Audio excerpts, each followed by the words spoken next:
proper. The time is now.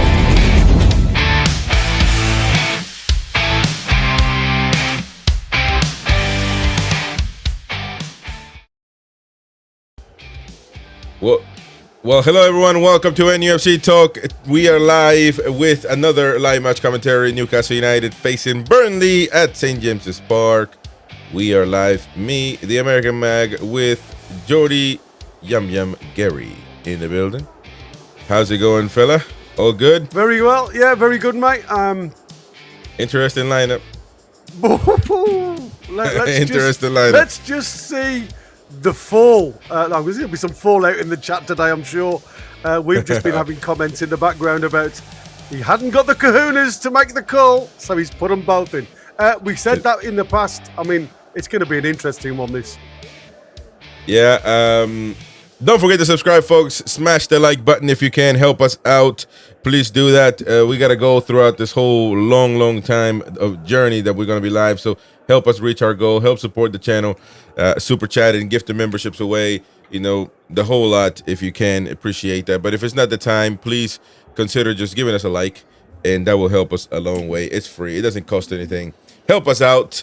And yeah, these match day lives usually have no ads for us, so to help with the interruption. So please super chat if it's in your in today for you to do so. So please help us out. But anyway, hit the like button anyway if it's not the time. We got the lineups, ladies and gents. And we're gonna show that, of course, in just a minute. But it is a bit surprising, to be fair. I mean, I wanted changes, to be fair, so I'm not gonna be backtracking. I wanted changes because I think Burnley is gonna be our weakest, if you will, opponent out of all of them that we got. But I don't think that Livramento and Hull need any more rest. I think they need more game time. I think they need more time on the pitch. Burn coming back as left back is kind of weird to continue with that, but I'm sure he's going to talk about Hull not being match fit yet. But at the end of the day, he can only get match fit if he is on the pitch. The other big surprise is that Wissa is on the bench.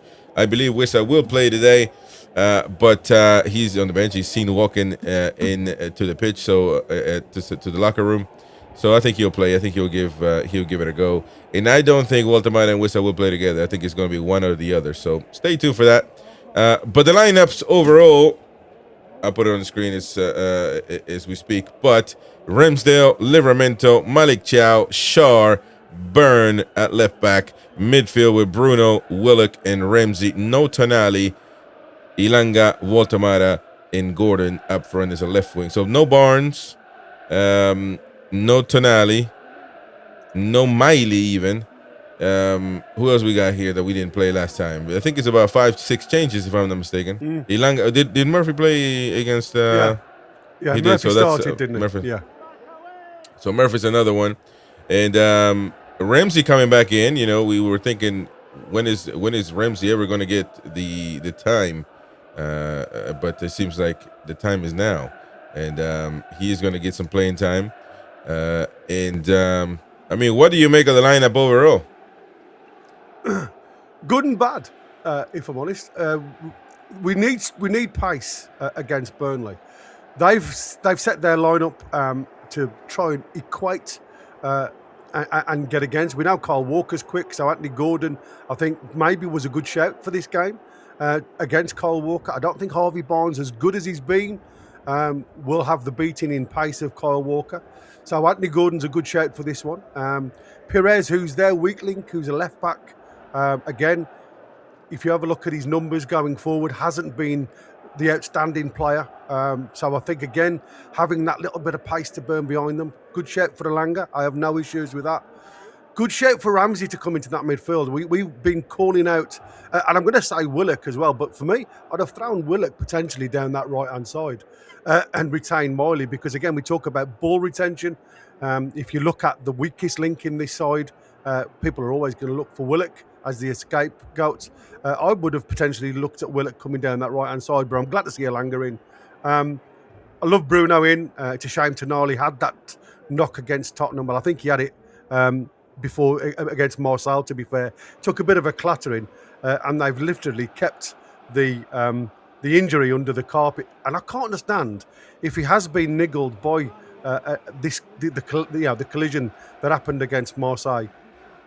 Why he played, why he started him, why he risked him against Tottenham, when for me there was actually no need. We've got a number of midfielders now that apparently he believes are good enough to compete at all levels. So, sometimes you just have to take that risk and say, you're not fit enough to play, you're not in the team, not even in the squad. Relax, chill at home, put your feet up. And again, you talk about Lewis Hall, the massive surprise for me. We know Shaw's not been happy. He's questioned about, his future at the club because of the minutes he's been played. Not played bad, but he was dropped because of concussion. Chow come in and has been outstanding ever since. We've seen a bit part from Shaw in left centre-back, and again, didn't put a foot wrong, played really well. Because of the ban to Burn, obviously Howe's hands were tied, so he hadn't got the option. So we played a good back line, strong, it looked good, looked as though it can compete. And now, like I say, the easiest option for Mr. Howe to obviously drop a player is Paul Hall. And he'll say he needs breaks. We've got a busy schedule coming up, and I understand that. He'll also say, I want height in this team because we need to compete in the air. That's his excuse all day, every day. And for me, we're going to lose potentially a little bit of balance. But these will be a low block team. These will be a team that frustrate us, even though you've got Sofa score there showing a 4-3-3 for them. They'll play a 4-5-1 in a low mid to low block because that's the setup. They're a counter-attacking team. They'll try and play the balls into the channels. And again, with Dan Burn at left back, are we opening a little avenue for them to go and exploit? That will be the question that Eddie Howe will have to face if it happens. Yeah, look, I'm not, losing my mind over Burnley at left back. I mean, because we're playing at Burnley or with Burnley rather against Burnley, and we should be able to beat them with this team even. But the thing is that he keeps doing it, meaning that he believes Burn is doing something at left back that we all don't see. And I don't see this as a coincidence. I see it as, he'll probably do it in the future again. And I'm not. It's not about what Burn has done badly. Even it's just that he's not a left back, man. It's not even about getting skinned, not getting skinned, and all of that. He's not a left back. So I think we lose offensively and defensively with him there. But we're beating around that horse a lot, to be honest, and he's not seeing clear. He's not seeing what we're seeing. So he's going to continue to do that. Is that going to be enough to make us lose against Burnley? No, that should never be the I don't know who's the right wing they got. Burnley, Brozier. Yeah, and what's he like? Like I say, what these guys do, it's that sucker punch. And again, we have been vulnerable to the sucker punch in the past. We saw it against Spurs even, when we commit bodies forward into the half space, we lose the ball because the retention has been very poor with giving the ball away. And then all of a sudden, they're breaking into open space. And that's exactly what Burnley do. Burnley, even though they have been, they've won once on the road, and that was a 3-2 win at Wolves. So, Wolves are bottom of the table, void of all confidence, and yet they go and score 3 goals against them because, again, Wolves are chasing the game. Wolves are chasing every single point that they can get. So these have been really poor on the road, right? And again, you're absolutely right. We should be absolutely taking the torch to these and tearing a new one. But if you look over the 6 games that we've played against Burnley previously, we've won all 6. As Win said yesterday, this could be the 7th victory against the same team, and it's only ever happened once before, and that was 1906, I believe Win said. So, these things don't come around easily. And I've looked at the results. These have always been close games apart from one. It's always been a 2-1, a 1-0 for us. And there's only once where we've actually gone out and beat them 4-1. So again, it proves they can become a unit, they can frustrate, and they will. They'll go onto that low block. We have had time after time after time a questionable situation when it comes to how can we play against low blocks, because we never really do. And that's why I think Eddie's looking more towards the set piece plays, maybe to get, because they're not a tall team, Burnley. So maybe that was one of his reasons. We've been half decent against Spurs, playing this new set piece role at corners. So for me, is he looking more at if we can't get behind them because they'll frustrate us, let's beat them in the air and try and compete in the strength areas. So to me, there's lots of question marks. And going into a game like this now, I love the fact that Ramsey's in, because he's the ball retainer. He's the one who Howe said in the presser, he's looking really good in the park. Why didn't we see him against Spurs? Because that's what we were shouting for. That's what we were calling out for. It was just somebody who can put the foot on the ball, retain it, and play the simple pass. We just looked void of any ideas through that middle of the park, and they were all guilty at some point of doing something wrong. And like I say, you've got to have pace to break lines.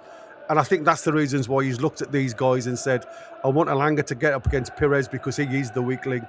But again, Kyle Walker against Harvey Barnes, I think that is tactical, a good shout to bring Gordon back in. And if he can go down the line like we saw him against Tottenham, maybe there's an avenue. If he comes inside, there's going to be a lot of traffic because, like I say, they'll play a narrow three with Ugo that guy in the middle. Or with Chukwueke or something like that. Yeah, exactly. Cullen and Lewis, they'll play narrow. And like I say, you'll have Brozier and Larson who play wide. Like I say, more of a 4-3-3 setup, but it'll be a little bit deeper when they're on the defensive. They'll drop it very similar to the way Newcastle play on the defensive. They'll have banks of 4 and a 5, really low to try and block the half space.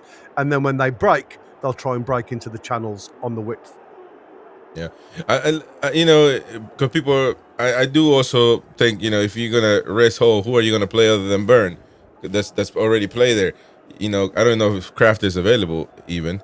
You could, if he is, you could play Kraft at right back and Tino at left back. No, but at the end of the day, he's not fit. If he's not fit, but Hall is fit as far as I know. There's no, we're thinking about a replacement, but he's fit, and Tino's is been going about as much time, and he's playing back-to-back games. So these are young lads. I don't understand what this quote unquote should be technically an easier game. So the pressure and the stress shouldn't be there. Why not just play the man? Again, he's not an old guy. I'd be afraid to play Burn back to back the way he's playing, as old as he is. Rather than Hull. I think Brandt's probably hit the nail on the head, though, to be fair. It's prioritisation now, isn't it? We've got Leverkusen in midweek and the Mackems next weekend. Two really big games. So heavy rotation, that's why you get a squad of players for that. The problem is, when you've not seen a player have lots of minutes, and I'm talking about Ramsey and Elanga now, more Ramsey than anybody else, to get a player to fit into midfield straight away sometimes takes time, and we just haven't seen enough of him. So again, are we expecting a little bit too much from Ramsey straight away because he's not been involved in the games a lot of the time? So for me, I just think it's a gamble from Eddie Howe to throw him in at the gauntlet. Like I said, for me, I think the perfect opportunity was against Spurs on Tuesday to give him half a game, preparing him for this game, because I think this is a perfect game for him to be introduced. Exactly what Brandt has just said. Yeah. I wasn't against rotation. I'm not. To be honest, I'm looking at the lineup. I don't see anybody in particular that I would want in or out. But Bruno's going to be there, of course. It seems like they're rotating. Bruno and Tonali. At some point, you're going to have to play them all at the same time. Because you got to put the best team at some point. Leverkusen, is that the game where you play all your best? You need the points to a certain extent. So I'm not sure that's going to be, but definitely for the Mackems, you're going to have to put everybody in there. Everybody and their mama on the bench. Bruno Guimaraes, Joe Willock, and Ramsey getting an opportunity. Ramsey definitely, we've been advocating to get an opportunity. Willock, I guess he seems to be doing all right. Miley not playing. Miley again needs rested. Young lad.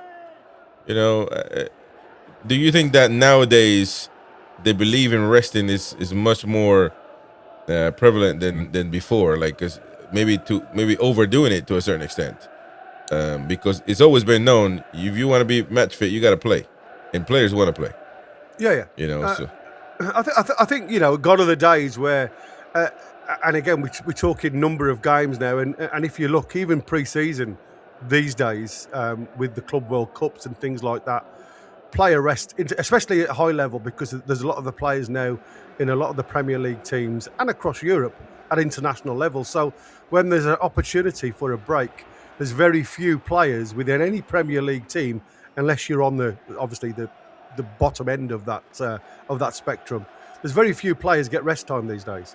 So the idea now is to have a squad of 23 to 25 players at all of a similar ilk. So when you do rotation, not only do you don't have a drop-off in levels of football, you actually get that extra bounce because you've got a fresh pair of legs coming onto the field of play. And it's something that Eddie Howe struggled to do, isn't it? We've seen him play the same players, even when we're not getting the results that are required. And we always go back to the West Ham Brentford games where we were just poor. We looked like a team running through mud. And when you're asking for a change because you can see it in front of you, he stuck to his guns. He stuck to his laurels. He was Mr. Amorim at the other United. I want to play my system, my players, and nothing changes. Sometimes you have to, and I'm with you. I'm happy to see a change. I just can't understand why it's taken him so long to do it. Yeah. I mean, and also the thing with Burn left back is not even, say you push comes to shove, you got to put him there. That's not the problem, really, in my opinion. The most important problem is to let him know, do this, don't do that. You don't have to go gun-ho forward because that's not your ability. You don't have the ability to do that. You might get across here and there, but that's not your thing. So don't go forward nonstop, knowing you can't come back and leave the team wide open at the back. Because now Gordon's going to have to worry about that. And you got to let Gordon try to do his job, be free to try to attack and not worry about, fulfilling or helping out in defense as much. So as long as Burn gets, does what he's supposed to do, I don't have a problem. Be smart about it. But we know that's not really the case. He goes forward nonstop and he doesn't do much. He doesn't do much. He's not attacking is not his thing, man. He's not creative.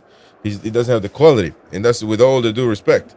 He's a great defender, so he needs to stick to that. Yeah, exactly. And I think that is it. It's like for like, isn't it? And we go back to, we know he's had a bad injury, and he was out for some time. Same with Tino. There's a lovely interview between the two lads. On Sky, on Sky, cracking interview. And I just think, sometimes you do have to give these players a break, but you've got to also ask yourself, this is a must-win game today. This is a must-win game today. There's no excuses, and that's why I said, everybody's talking about the Mackham game is the must-win. This is the must-win game. If you'd have, and Wynn hit that point, didn't he, when he said, if you'd have said to me, I'll have had 7 points out of the last 3 games and only lose 2, then you'd have said, you know what, I'll probably accept that. And this one, just puts that edge on it now for me. Getting double figures over 4 games is the type of point line that you're looking at. You're looking at, 10 to 12 points if you can. That's what everybody's aiming at. So for us to go out of these 4 games and bring 10 points back in is a positive. I think sometimes what we see, it's the lack of, and the way we've played, the way we've tried to defend, isn't been at its best. And I think there's always now an element of doubt about when we get into the lead, can we hold on to it? And I think that is the thing now. And against the likes of Burnley, there should be, again, that option and that ability, because of the way they play. Once they go behind, are they going to leave space in for our pacey boys to execute, the best type of game? I've just seen there's a write-up about Lewis Hall being not included today. It was not named in Eddie Howe's starting 11 for the home clash with Burnley. The England international has only just returned from a hamstring problem, and eyebrows were raised by some supporters when the team sheets dropped this afternoon. But Hall's bench role is merely down to an illness. the left back is suffering with this week. There you go. Oh, there you go. There's an illness now. So, and not available, I guess. Whatever the illness, we don't know, but yeah, or is that an excuse for Eddie Howe to say? Yeah, well, it wouldn't be the first time. It wouldn't be the first time. Martin Dubravka has spoken to me. I think we will focus on that a little bit when we come back on Monday or so. The world really on it, but he's spoken to the media. He more or less, one of the biggest quotes is, I signed a new contract and Eddie Howe dropped me. So that's and some people are telling us, well, they may have had a conversation. We don't know that. Well, let me tell you something. One thing we knew, he wasn't going to be happy with getting dropped, out of nowhere after signing a contract. When we needed a goalkeeper, he did great, didn't really make mistakes, and then when he came back, when Pope was ready, Pope came back with no issues, especially in the Carabao Cup where he was, Dubravka was killing it. He didn't get to play the final or anything like that.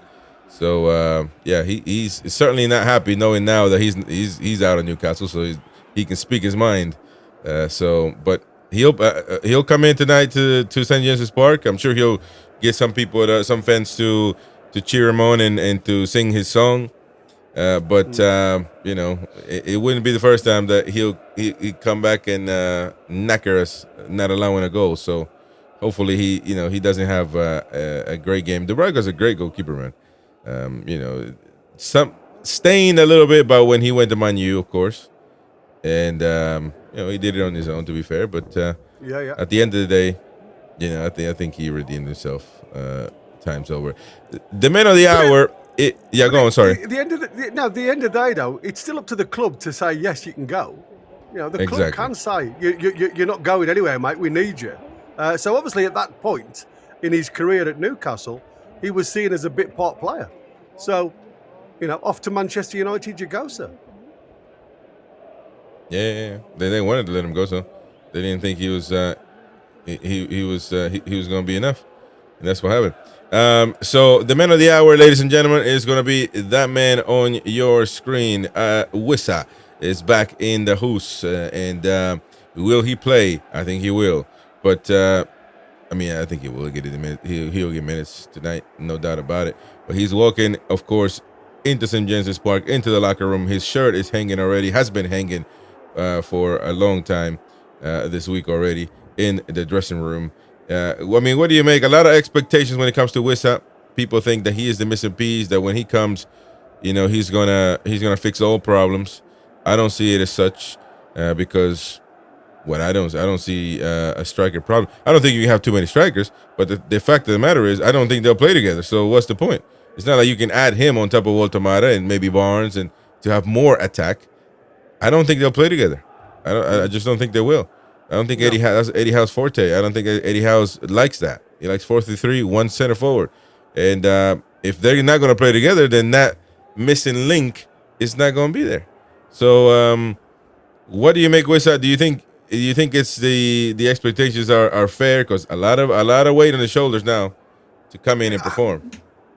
Like I say, he does bring something different to the front line, if you like. If you're going to put it that way, he's got a bit more pace about him. He likes to play off a shoulder rather than just always come for ball to feet. So again, what I like about the having this type of forward is the fact that if Eddie Howe is chasing the game, and again, that's been a massive issue for me, is when Eddie Howe changes a game to try and get back onto equal terms, as in getting goals, we seem to fall short all the time. We never seem to look like we're going to score goals. And like you said, I don't think there'll ever be a time where it's Wissa and Voltemada unless we are chasing a game, because now you have the opportunity to drop one a little bit deeper and have one playing tall. So, there is options for Eddie Howe, but I think it'll be like for like. But the expectations of Wissa tearing trees up at Newcastle, well, like I say, you can only do it if you get the ball in the right zones. And I think for me, especially on the right-hand side, that has been a massive weakness that I've seen this season. We just don't actually get the balls into the right areas to get enough of it. And like I say, people say, "Oh yeah, we have seen that," but it's percentages. You've got to do it on a regular basis. You see the likes of Man City always driving to get that ball into Haaland in them spaces. The reasons why Haaland gets so many goals is because Man City, that's their thrive. That's what they want to do. That's what the club is aiming for. are we in the same situation? Because I don't think, we are. And we've seen the problem with Isak at Liverpool. There's far too many greedy players at Liverpool that can do it themselves. So Isak becomes a part of the three rather than a solo person. I think what we need to start doing is looking at the likes of Voltemora, who hasn't done a bad job at all since he's come. I think he's done an amazing job. When you look, he scores every other game. So that's a great return for a striker, especially when the delivery from other players around you haven't been perfect. So, like I said, I think he has done outstandingly well in the time that he's been with us. He brings something different. Can he carry on that same vein? Well, only time will tell. And will he get 30 minutes today, which I'd love to see, because if Eddie Howe is favouring the Leverkusen-Mackham game, then Voltemora also needs a break. Exactly, and it needs a break, and also Wissa needs time. So, it's a 2-in-1. But my thing is, I would love to. Actually, I do believe this is my dream lineup right now. If for Newcastle United with everybody fit, it would be 4-2-3-1.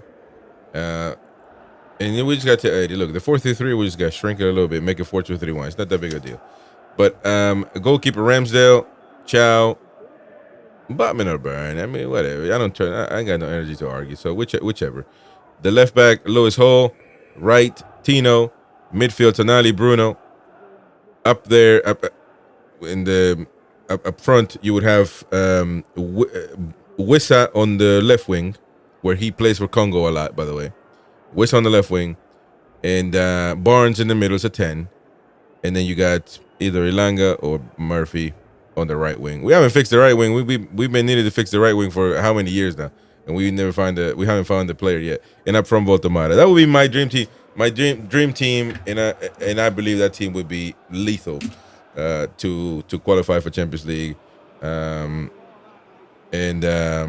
So, but I don't think that Eddie Howe will play them two together. I just don't see it. But I mean, we shall see. We shall see. He's done it again. He's done it with Callum Wilson and Isak, but when he needed to get a result, when he needed to score a goal, in extreme situations, but it's not really his type of thing.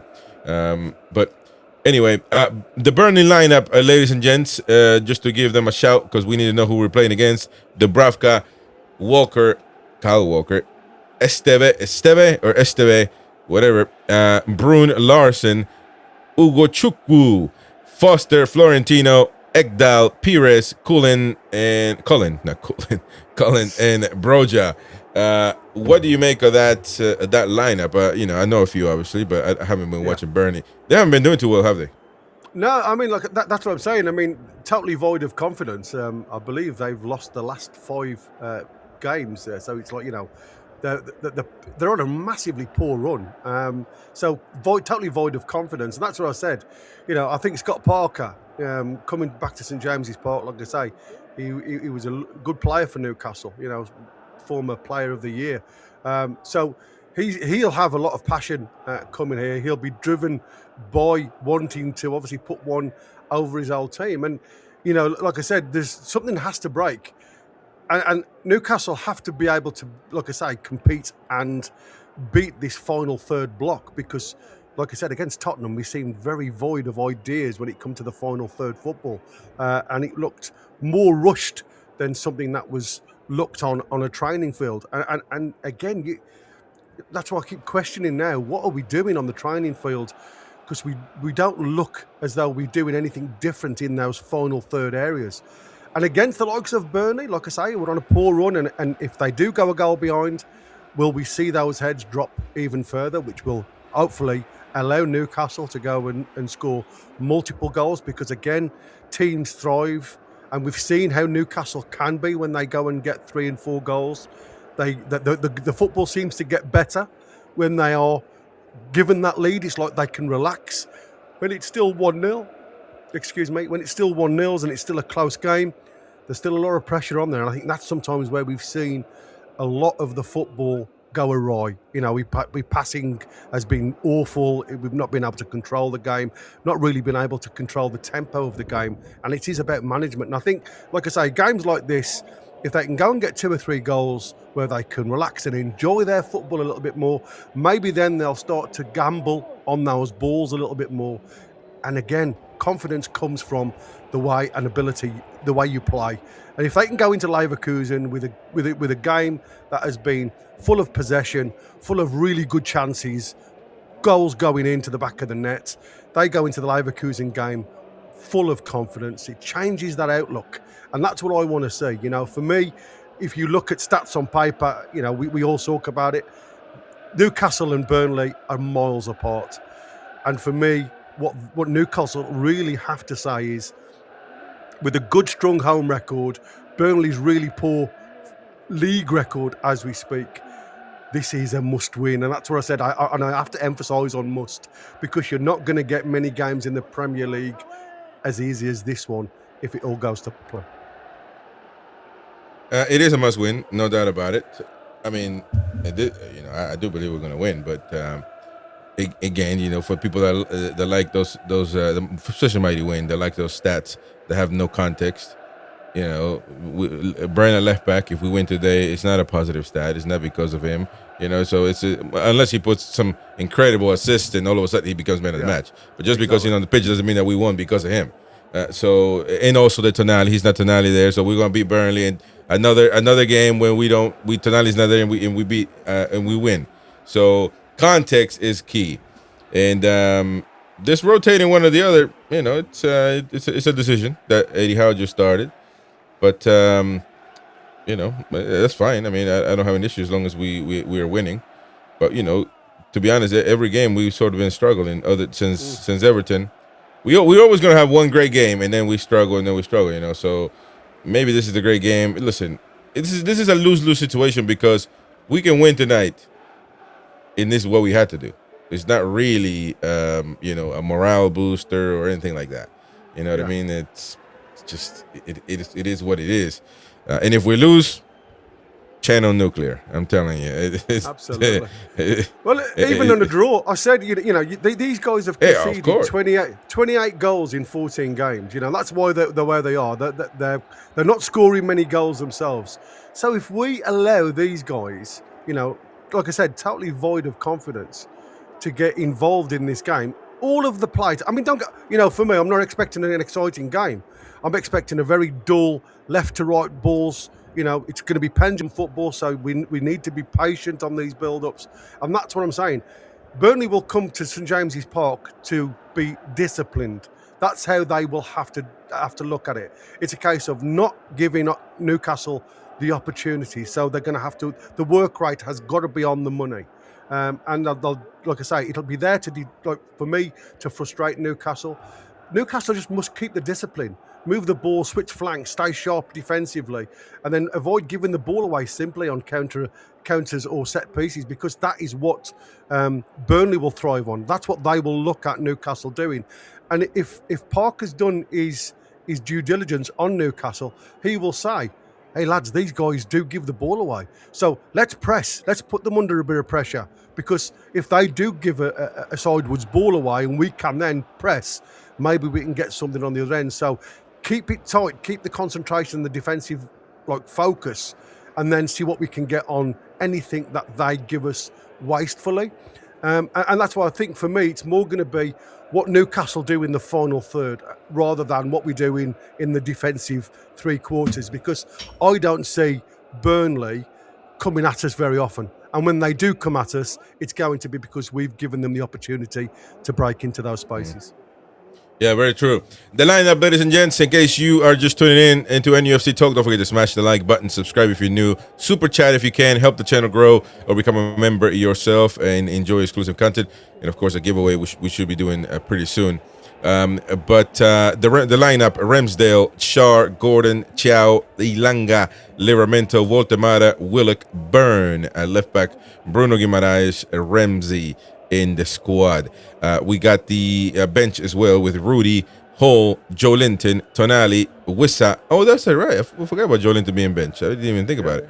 Tonali, Wissa back, and I think he will get some minutes. Barnes, Jacob Murphy, Alex Murphy, and Miley. So Brent was saying the other Murphy's not available. He is. He's there. So Yeah, he's on the bench, and Lewis Miley there as well. So very strong lineup, very strong bench to say the least. But some of them should be starters. So we shall see. I think the expectations on Wissa are very high. We'll see what he can do.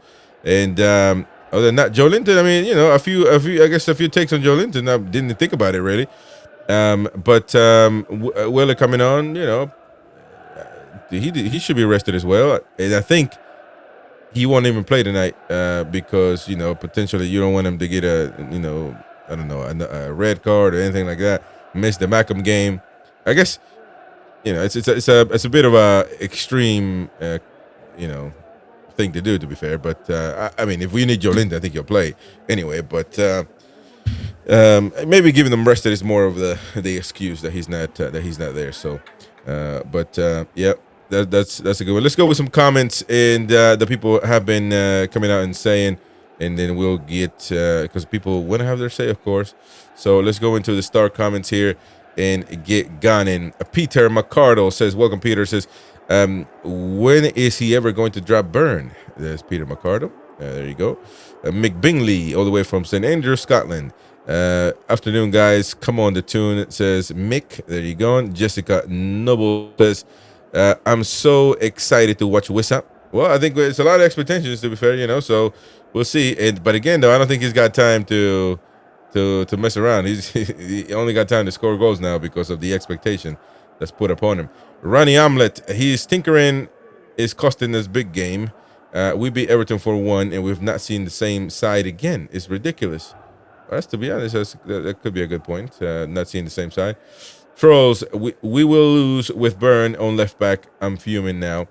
I don't think so tonight, though. I don't think it's that big of a deal tonight. Lars, I wonder what kind of crime Burn would have to commit at left back for how to actually stop playing him there. Well, I mean, to be fair, if that's a question, he already got sent off, and gave a penalty away and all that, so that hasn't stopped it. But Rugard says, how has Burn been dropped?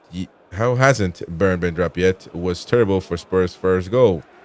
Adnan Ali, Burn at left back. Burnley win easy prediction. Willock will be blamed. Typical Eddie Howe. Man, that's a lot of negative comments though. I don't against Burnley against Burnley. I don't think it's I mean, maybe I'm naive, but Burnley, we should be beating them, man. I don't think that's the problem here. Adnan says Burn left back, Burnley win easy prediction. Willing. Oh yeah, we read them. The size of the Seagull says I was raging, trolls, when I seen it. There you go. Brendan Flynn, Jesus, Dan Burn left back again. Man, all these left back comments. Disaster too slow. Why ain't Lewis Hall playing? Lewis Miley and Tonali, absolute joke, says Brendan Flynn. Too nuts. I'd personally start with Hall. If you're fit enough to make the bench, then you're fit enough to start. Says Too Nut.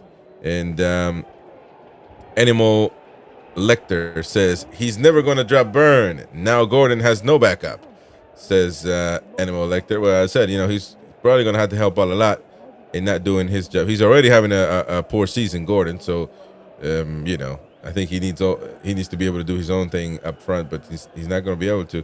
I have to help out if indeed Burn, leaves a hole there. Siegel says, guess we'll see when Burn doing his usual runs, doesn't have the pace to get back, forces Gordon to cover. There you go. Michael says, agree, Too Nuts, and could see a couple of new options with Ramsey and Willock, says Michael. Steve Gotti here says, with this shocking lineup, this won't be an easy win. I mean, I don't see that. I see this. I mean, the easy win, that's all. I mean, I don't know if that's even a topic of discussion really in professional football, but maybe it is. But I think we should be able to beat. We're questioning when he made all that. Was it 8 changes against Spurs in the cup? And we come out actually playing really well. We won comfortably. Spurs never looked like getting a goal, So sometimes fresh faces create different opportunities. And like I say, these guys are all pushing for the starting 11 now.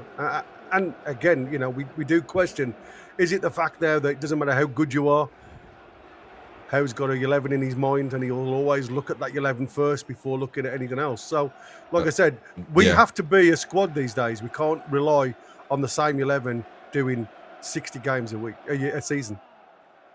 Yeah. I mean, that's fair enough. LT says, I'm 80 in, as 99% of Tyneside people are, but why can't he rest Burn? Well, if you think about it, if you have to bench Hull, there's really not much of a replacement there. We got a super chat here from LT. Eddie is king. How are the lads? There you go. Thank you very much, LT, for that. Appreciate it. And Dr. Wissa says, Villa sensational. That's why Emery is elite. He's instructed his team to attack and not sit back. They beat Arsenal, by the way, in this particular game. But Villa are not where Arsenal are either. So, but I do agree that Villa is doing what they're supposed to do this season. Be where they're supposed to be, really. Fighting for Champions League. That's where we should be. You're doing a good job. I wouldn't sack Eddie Howe for Unai Emery. As much as Unai Emery has won a lot in Europe, and I do value that, and I do think that's important. I don't think that, football, well, it is really, if you literal football did start in England, but you get the point. It's not like, only football is played in England, Yes. And I respect so did other rugby, leagues. but we've never really been that good at that. Yeah. So, but I do respect that, but I think he's doing what he's doing at Villa. I mean, he's not making him a title contender, so, I wouldn't sack Eddie for him, to be honest. So I would try another manager. And I wouldn't try Fabregas either at Como Estás, so I wouldn't go for him, I would go for another one. But either way, Eddie's here and we shall get going. James says Villa beat Arsenal. Yeah, there you go. But these things make the news because they don't really happen often. Villa beat Arsenal. Oh my God, everybody going crazy. He's a great manager now. But if Villa beat Arsenal all the time, then they wouldn't, it wouldn't be a surprise. So, listen, I think Villa are where they're supposed to be, fighting for Champions League. We need to be there. So, I would agree on that. Toon Nut, if we lose today or against Sunderland, there'll be a massive shift in Eddie Howe and Eddie outs. Well, yeah, I mean, it's inevitable. I mean, you can't. It is what it is. Yeah, Kenny says, when Burnley went down with about 11 points, 6 of them were off of us, says Kenny. Was that before they went down? I don't remember. that. But Becca, we should be using this game to close the goal difference gap. I want a huge win for us. Well, there you go. Look at that. I mean, that's a good point, to be fair. Don't even think about that, but those sometimes do matter. At the end of the game, we got a super chat there, and let me a second. I think it was Ben, wasn't it? Ben, there you go. Ben says, Willock, LOL. Burn, left back, LOL. I can see Burnley giving us an L today. Villa turned themselves around. What's our excuse? All right, Eddie Howe, we're cooked. There you go, man. Right, there you go. Listen, a lot of negativity right now in the chat, man. A lot more than usual, to be fair. Maybe because of the lineup and then not liking Burn to be left back. But, I mean, man, I think most of them are just doom and gloom. Lee McFarlane, games like this are a must-win after the season we've had so far. We've had to get wins against these teams. No question, no excuses. Well, there you go. I do agree. We put ourselves in this position. Now we're going to have to start getting points no matter what. Ginger, this is going to be negative. I know Ginger's always negative. Why is Burn doing left back? This manager has tested my last nerve. Pure PE teacher. There you go. I mean, Ginger mentioned something earlier, just earlier on about I mentioned about having the spine, and we always talk about players that have to come in and out of the squad, right?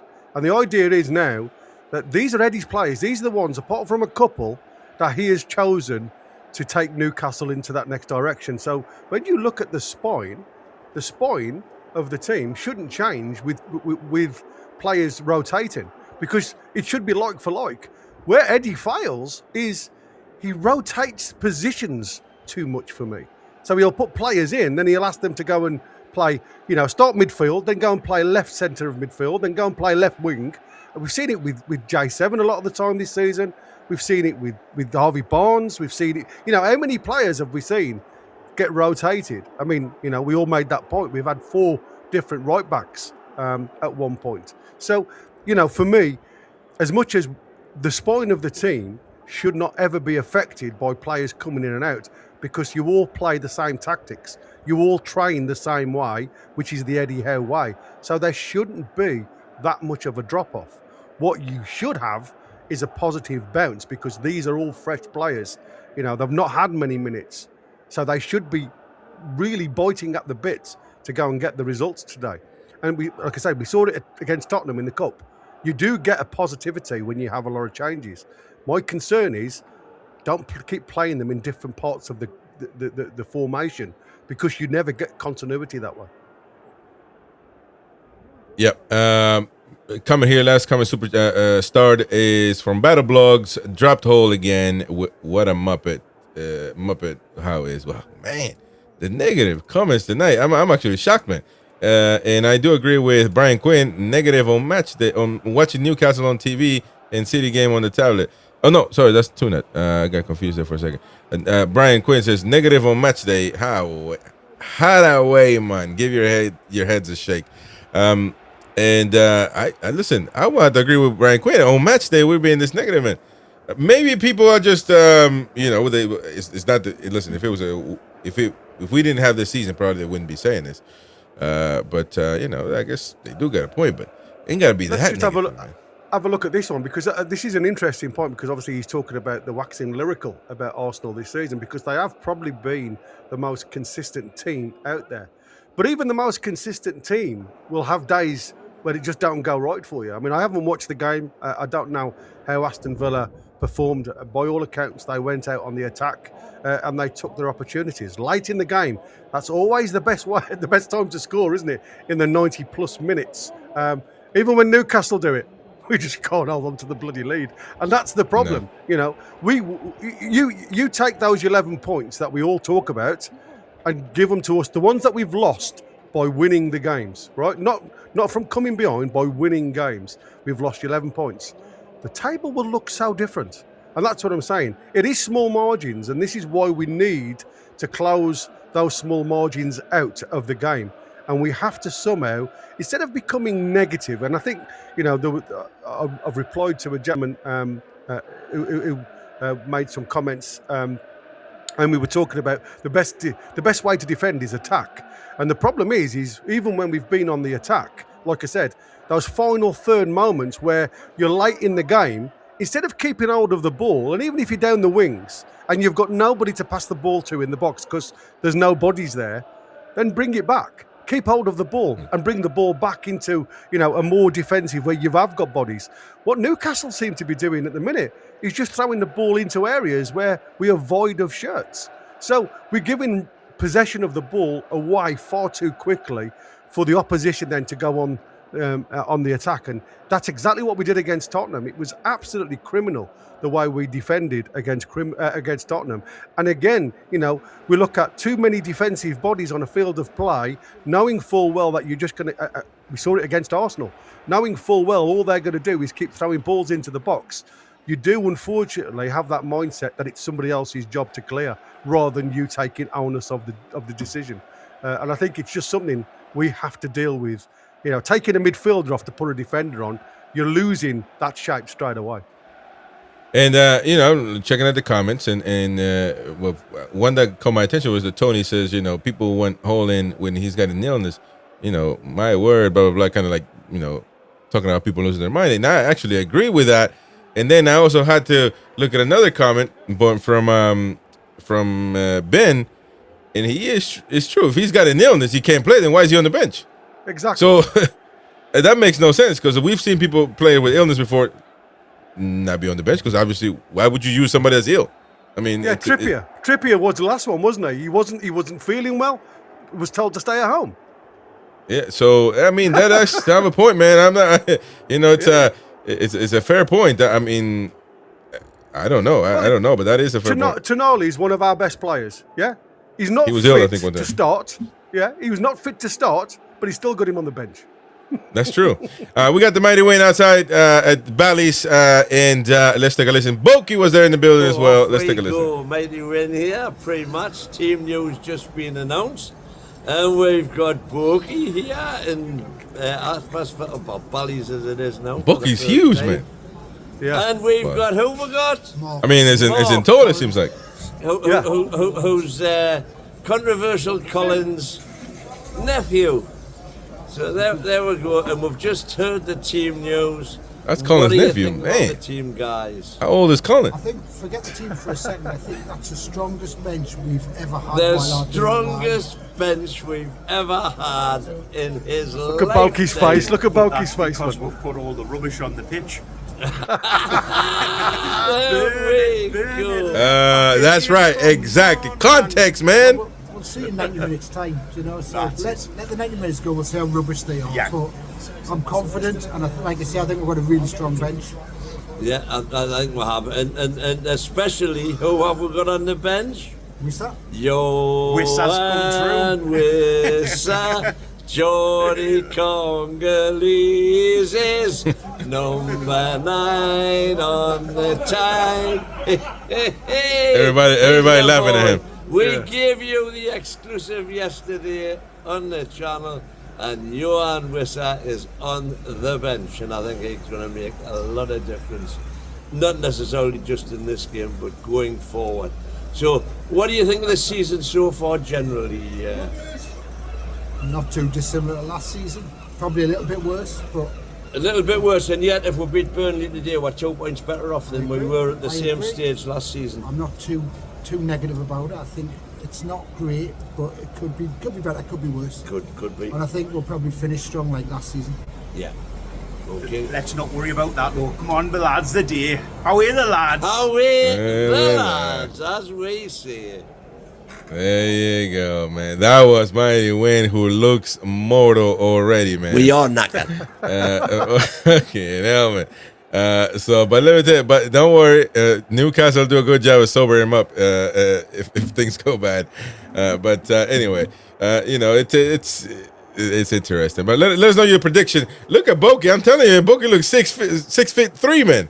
I thought he was shorter than that, man. Well, it's only because Wynn's 5'4". Wynn's pretty tall, Wynn is pretty tall as well. Yeah. You wouldn't think he would be that tall anyway. Not pretty tall, but you wouldn't think he would be like 5'9" or something. So there you go. And I got there, like 5'8". He's like taller than me. I'm like, damn, man. He's got burn issues. He has. I mean, like I say, he's just tall. Hall's illness is that he's not 6'6", according to Adrian. And there you go. That could also be. That could also be. I mean, people. That actually, because I was buying Tony's comment that why people losing. He's got an illness. Really, you can put Alex Murphy there. He's on the bench, but he's never done it, so he wasn't going to do that. But then the other comment, yeah, but if he got an illness, why is he on the bench? I mean, that's pretty evident. That I mean, I wouldn't. I don't know, Tony, what you think of that. Cuff says, I know, Chris, or says no, Chris. No, Chris. I meant him smiling and shaking his head when Wynn and the other chap were talking. Oh, there you go. Thank you, Benjamin, for being a member for 19 months. Appreciate that. Says Burn could. Cheers, Ben. Well, we can. Come on, we can. He says Burn could be really sick. Eddie still stars him FFS. So, well, look, it's the proof is in the pudding. To be fair, I don't know, man. It's just. But you must think that he really believes. But what does the doctor say? Boki might get a game at left back at that height. Oh, there you go. Oh, because he's 6'6". Hey, that's a good one. But I don't know. You would think Eddie Howe. I think Eddie Howe really believes in Burn.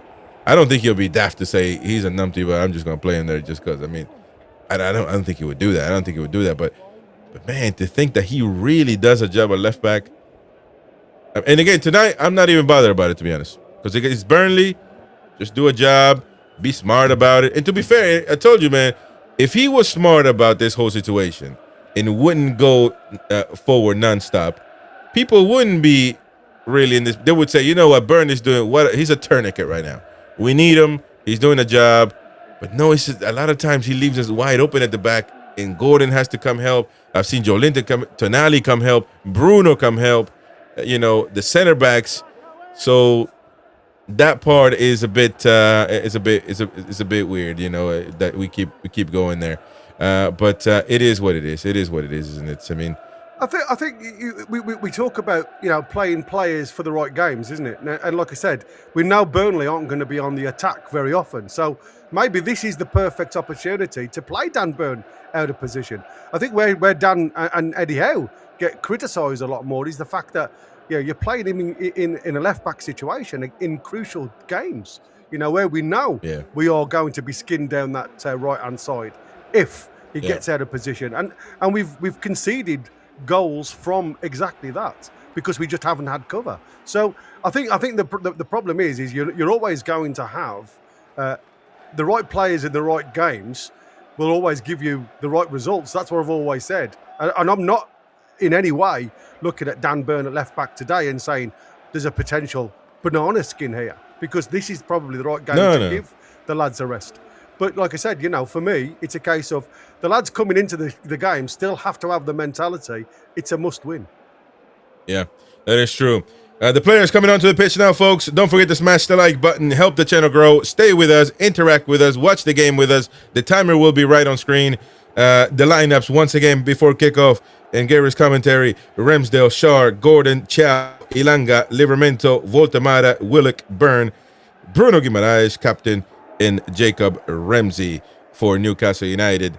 And of course, keep an eye on Dubravka as he sets to, I guess, pay back Eddie Howe, if you will, if you believe in that. I mean, he's going to try to do his best job for his team. That's for certain. So exactly. There you go. Put your predictions in before kickoff, ladies and gents. What do you think this is going to be? Be a little positive, man. It's we at St. James's Park. Surely it won't be an issue tonight. However, it came. It's like I said. I think we've just got to be patient. Like I said, I can't see this being one of those worldies, where you've got two sluggers coming at each other. Like I said, I think Burnley will wait for Newcastle to make a mistake and then pounce. But there could be a lot of negative left to right football going on here, guys. So patience is going to be the virtue. Lights are on at St. James's Park, and we're ready to go. Come on, the boys. We're ready to go. Don't forget to smash the like button. Doesn't take much to do it. It's free. You can super chat, help the channel grow. We got a goal there. Help us reach our goal in this next 2-3 hours that we're on. Help us out. And we're almost there. We're almost there. Yeah, I quite like that. I do got 4-0, by the way. Yeah. As well. You've got 4-0, haven't you? Yeah, I've gone a little bit more conservative. I've gone 2 because I do think this is going to be quite a negative game. I hope you're right. I hope it is 4 because, that's what I said. For me, the more goals you got, and it's exactly what I can't remember who it was before saying, this is a great job and a great way of getting your goal difference up in the plus column. I mean, we're at +1 at the minute. So, again, we are miles away when it comes to goal difference. And we saw how good and how well that goal difference can act for you. It would have been Champions League or bust, wouldn't it, if we hadn't got those goals in the goals column at the end of last season. So that's why I said, all these little bits and pieces do work out in your favour if you can go for it. So let's see what happens. Like I say, couple of goals for me will do me the world of good as long as it's a win. That's what I'm looking for. It could be 1-0 for me as long as it's controlled 1-0 and we're not at our backs to the door. And that to me is what I want to see. That's right. That is right, ladies and gents. The referee, I ain't got a clue who he is, but hopefully he has a good game. It doesn't knacker us. That was a good one. Yeah, exactly. That's right. A good game for a referee is when you don't even know he's there. Yeah, I like that. Burnley to kick off, we go. By the way. Here we are. So, like I say, I'll tell you the way it looks as though they're setting up as soon as they're off. Burn left back, I'm going to tell you that. Well, we know Burn's left back. Yeah, exactly. You can see the formation straight away of theirs. They are looking very heavy on that left-hand side for when they decide to go back that way. What the heck? And like I say, for me, it's going to be overloads in certain areas because that's what they'll try and do. They'll try and maximise the opportunities in and behind the fullbacks.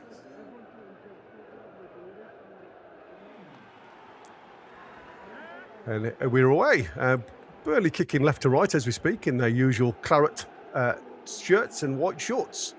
Newcastle at the minute just trying to watch what's happening. And Shaw playing right centre-back today. Again, he's just been turned there by Burnley. And it's an early corner in the first 30 seconds for Burnley now. Like I said, quick start for them down that left-hand side against the fullbacks. Like I said, they'll try and get in and behind you.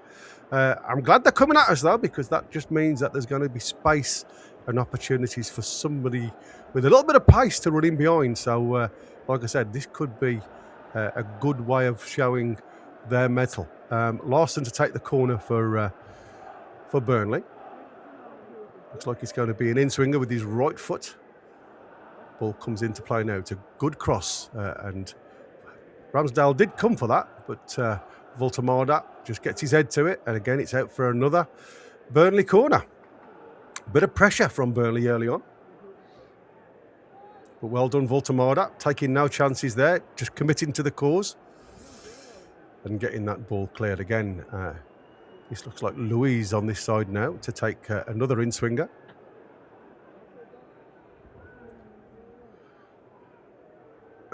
Again, Burnley trying to put this ball into the danger zones. Again, doing a very Arsenal set piece here. Ball to the back stick this time. It's headed back into the box. And again, Voltemada on that 6-yard box clears the danger. And Burnley retrieve the ball and gives it all the way back to Dubravka. And the ball just steady to Walker, who goes long to that left-hand side again. Well controlled by Burnley. Good drop of the shoulder there by Burnley. They come inside. There's an opportunity for Chow to get it clear, but again it goes straight back to a Burnley player. Tino now picks that loose ball up on that. He's defended by 2 players there. Plays the ball inside to Alanga. Then they go back to Fabian Schär, who tries to dick one down the line, but again that's given quite cheaply back to Burnley on the halfway line on that left-hand side. Ball now with Burnley going all the way back to Dubravka. Gets it out of his feet and again decides not to take any risks, go to the halfway line. The ball is challenged by Shaw up top there. The ball again falling to Burnley, who have got bodies forward here, Burnley. Again, Tino just seeing that one. And he comes back towards Ramsdale now. And he's given the ball away. Oh, Jesus. Tino. He's turned back towards Ramsdale and then gets challenged and the ball ricochets, luckily. Oh, that's another poor ball from Newcastle down that line towards Anthony Gordon from Dan Burn there. Ball's forward again. This is Brozier on the attack now. It's more centrally for Burnley. Brozier goes onto his left foot, then back onto his right foot, strikes it, and it's Fabian Schär who gets a block. But then he turns towards his keeper and he's asking questions. Newcastle are all a bit 5s and 7s at the minute. Don't seem to have an opportunity or a chance with the ball at feet. It's all Burnley as we speak. Headed cleared again by Dan Burn. Up towards Bruno, gets a bit of a nudge in the back, and the referee gives him the opportunity to take a breather. So it's Newcastle free kick. Missed the first 3 minutes. How's it going? It's all Burnley, mate, in these first 3 minutes, I must admit. What the heck? Not what I expected, but that was lucky because Tino tried to get it clear and he deflected from Brozier nearly into the path of Foster. So we need to be aware of that. Ball is eventually cleared. I don't know what's happened. Anthony Gordon's limping a little bit after his run. Again, still recovering from that hip injury. At the minute, it's 79% possession to Burnley. Didn't expect that at St James's Park, did we? What's going on here, man? You got the timer on your screen so you can sync with us and watch the game with us, folks. Sorry about the delay. Somebody was knocking on the door, man. That's all right, mate. Anyway, Newcastle now with the ball in the offensive half of St James's Park, which is the first time we've had it in the first 4 minutes, I must admit. All the way back with Fabian Schär. Malik Chow now playing on that left centre. Dinks the ball over the top towards Anthony Gordon on this left-hand wing. Anthony Gordon's got Ramsey on the inside. He's got Voltemada, but he decides to bring it in to the centre position with Gilmares. Back to Schär. Schär outside to Alanga now. He's got Tino overlapping if he wants to. He brings the ball inside again towards. That's a good ball from Bruno into the middle. Oh, nice.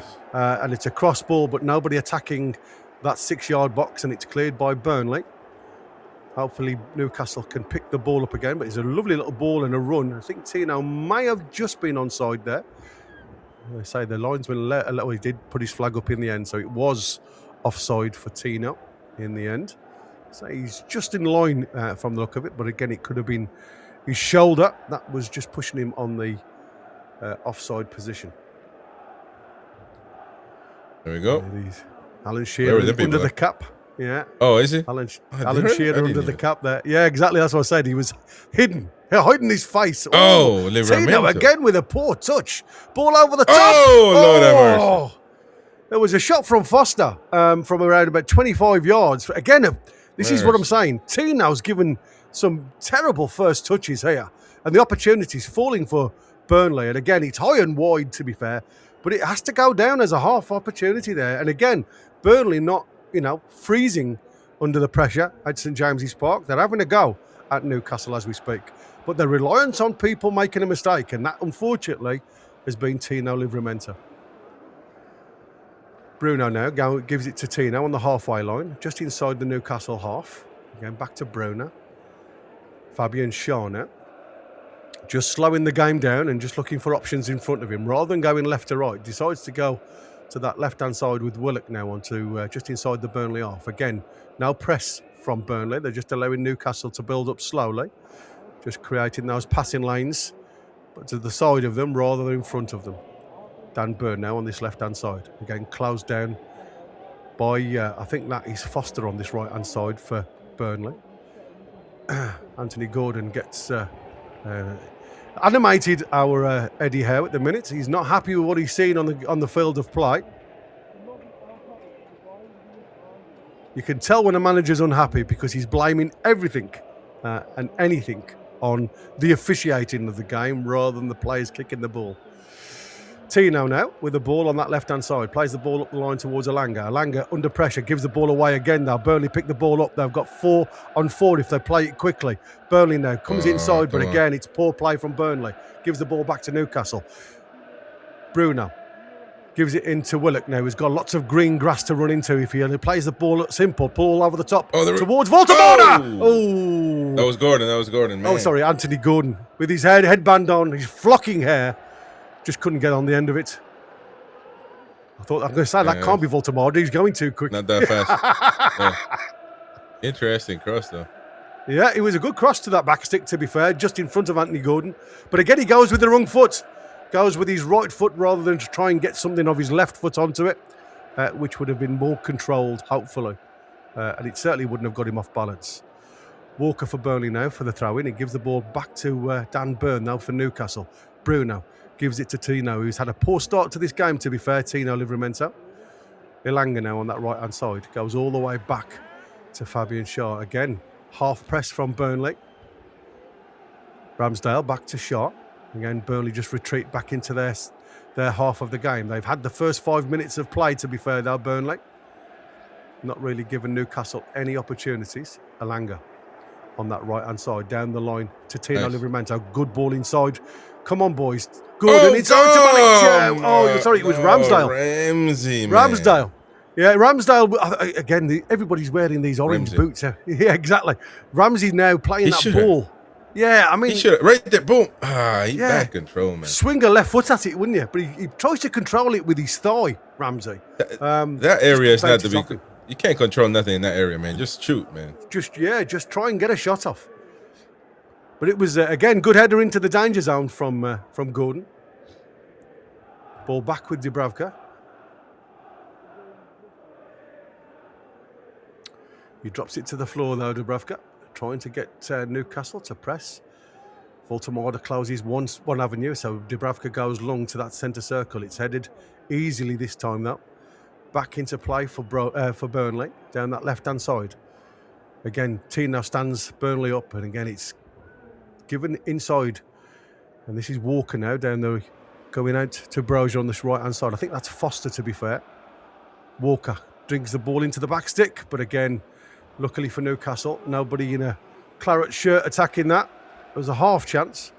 I think I've got some of the Burnley players are in the wrong areas for me, so I'm just going to make some swaps on my screen just so I can see what's going on. Larson down that left-hand side, picking the ball up and having a bit of freedom down that left-hand side. It's causing us a bit of a delay. Louis then comes into the half space. This is a young kid. I don't know much about this lad. But again, he's happy to go forward. And again, he's there. He's picking that loose ball up. This number 16, Lewis. Like I say, he's been brought into this side, and he seems at the moment as though he can play a little bit, but he's gambling there, and he's lost the ball to Willock. Bruno now has got an opportunity to bring in Ramsey. Ramsey with a shot across. It's blocked. Shot on goal there was blocked on line from Walter again. Burnley playing with fire at the back, giving Newcastle the opportunity to go and attack. Couldn't quite exploit that time, but hopefully they can carry on. Foster brings the ball again into the inside with Lewis. Having a lot of the ball, this young lad for Burnley at the minute on the halfway line. Lewis again just looking for opportunities to get the ball. Ugo Chukwu is the other one. I think I'm just going to say Ugu for him. Ugo. Yeah. Well, by the time I say that name, he's going to lose the ball to somebody else. Exactly. Cullen now with the ball to their number 5, which is Esteve. Ball down the line now. It's a good ball. Again, Burnley just looking to operate down that left-hand side. And the ball Burn is down. Again, yeah, under a challenge with Burn. And Burn is looking as though he's injured here. He's got a bit of a knock onto that side. Ugo's doing well down that left-hand side, I must admit. And that Perez, he's come straight through. Reckless. Hasn't he? Yeah, it's really gone through, Ugo. He's off the floor. He's not in control of that challenge. The referee needs to have a look at that, unfortunately. I think that's one that he could have got away with. Yeah.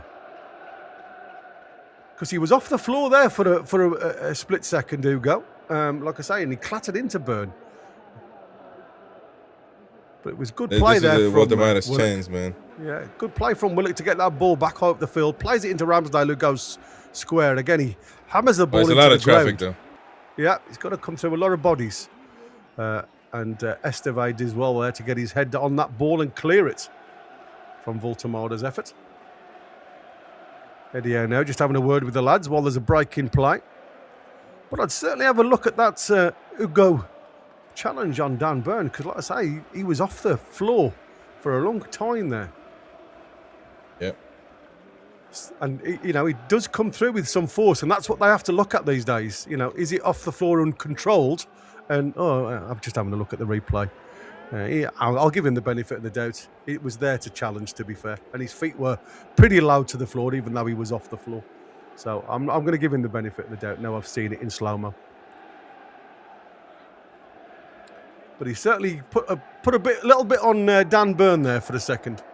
Yep.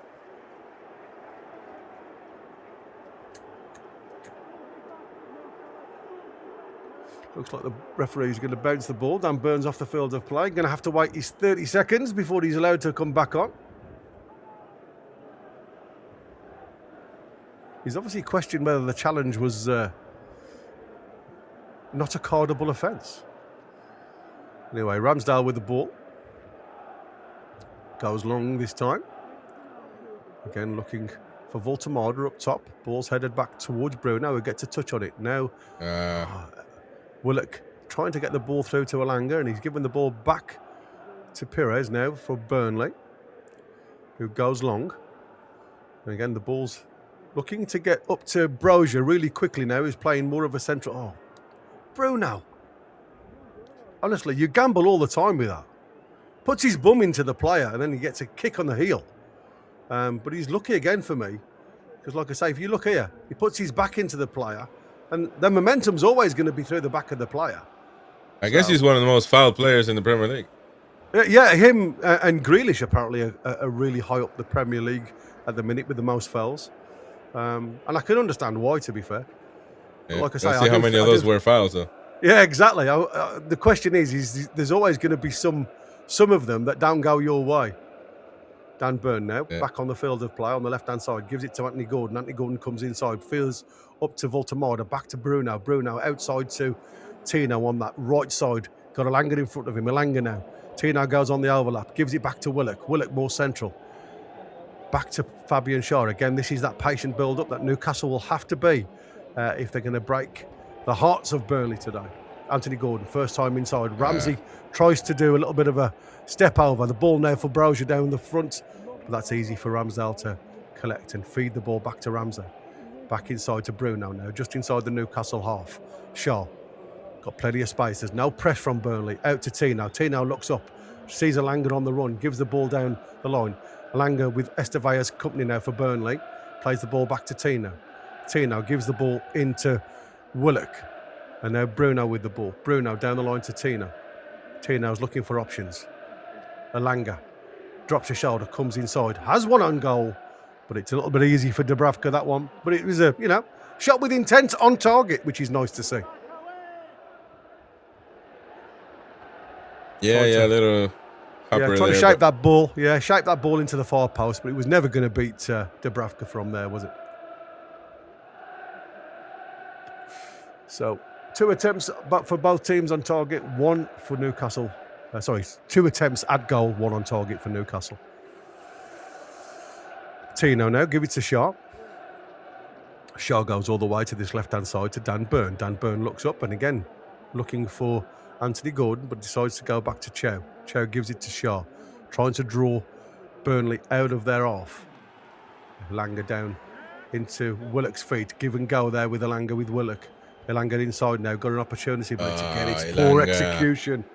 Yeah, poor execution from Alanga to try and feed Willock in. Again, it's just too quick. His feet are moving too quick to caress the ball, and he overhits that pass by a country mile.